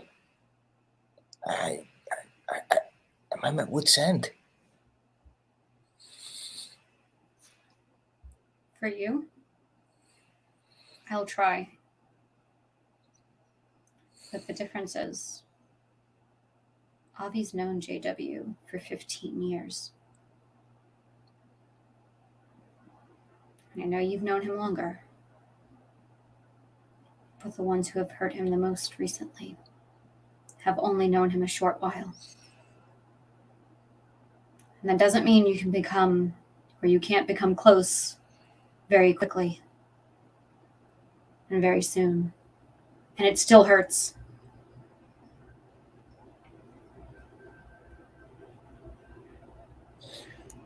I'll try. I'm not making any promises. We're building something beautiful here. You're a big part of that. Joey's art's a big part of that. I mean, Avi is the foundation of that. And you people watching are the engine. We've built too much to see any individuals come in and ruin that. How do you know that's what he wants? Would we even be able to be here without the work that Avi and JW did prior to the green room? History, friendship, decades, months, dates, years, moments, seconds. What does it all matter? Don't you understand, Howard? You gotta make it to the next chapter, buddy. She knows. Because she's making deals too. I know because I'm making deals. Everyone's making deals. Howard, the deal you need to make has nothing to do with JW. The deal you need to make is a bit more everlasting, eternal, if you will. Papers and pens are being distributed as we speak. Contracts are being signed. And grand plans are being made. All right, let's take a look.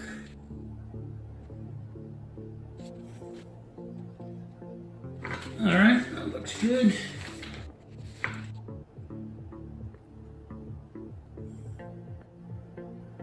That's fine.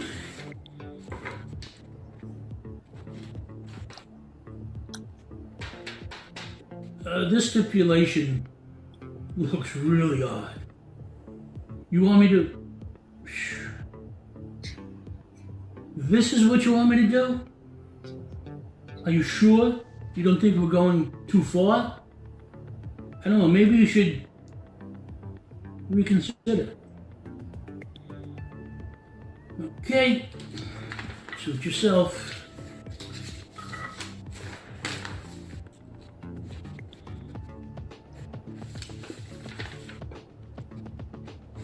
I guess they call this a meeting of the minds, huh? Right? No. Something you better understand. When you make a deal with me, it's permanent.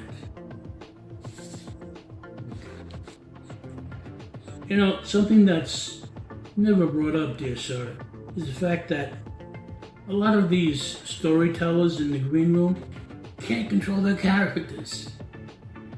Some say alter ego, persona. They're just characters written by Avi Klein. Now you notice, whether it's a Wednesday night where I play those games that I'm assigned, or on a Saturday night, Phil Justin is not a character. Okay, I know I let Avi call me Phil, but Justin is in control. You wanna know why? Because Justin doesn't have to wrestle with his human host. His human host named Phil. Now, these human hosts have allowed us characters the freedom to explore. But now they're being confronted, being forced to hold up a mirror to see who they truly are. Now, Phil hasn't been around in quite some time. What does that tell you?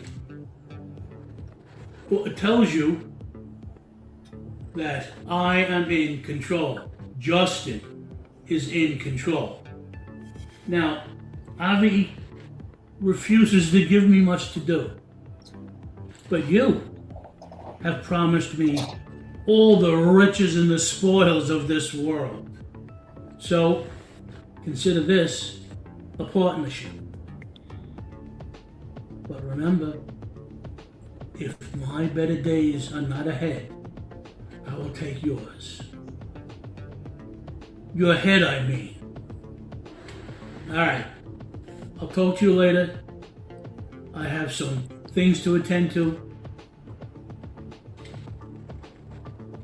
You will know exactly what I'm talking about next Saturday, October 7th.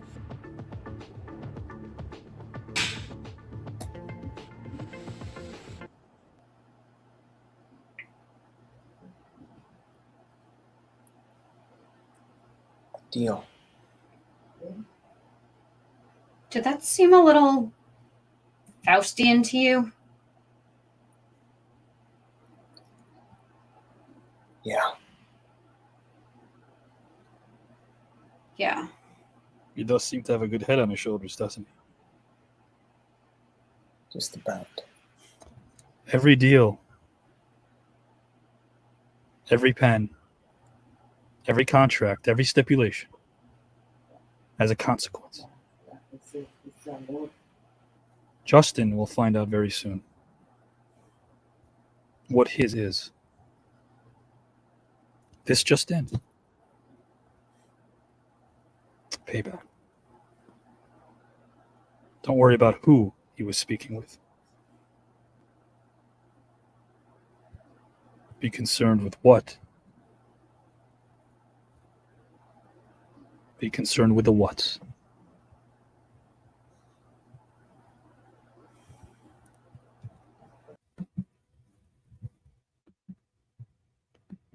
So, guys, thank you again for enjoying what we do. And next Saturday night, don't forget that the Grand Celebrity Debate Tournament rolls on. 2 Pro Wrestling Hall of Famers and perhaps Bubba.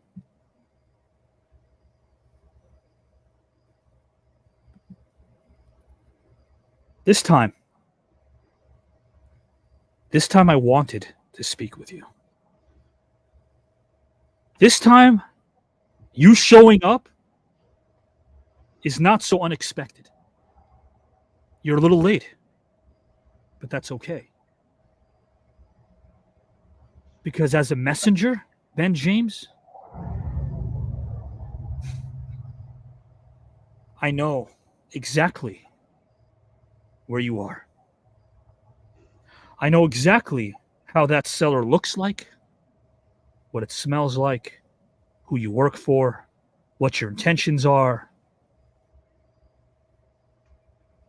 And that 6th chapter. Can't wait for that 6th chapter. You have a message for me tonight, don't you, Mr. Ben James? As we depart, please, the floor is yours.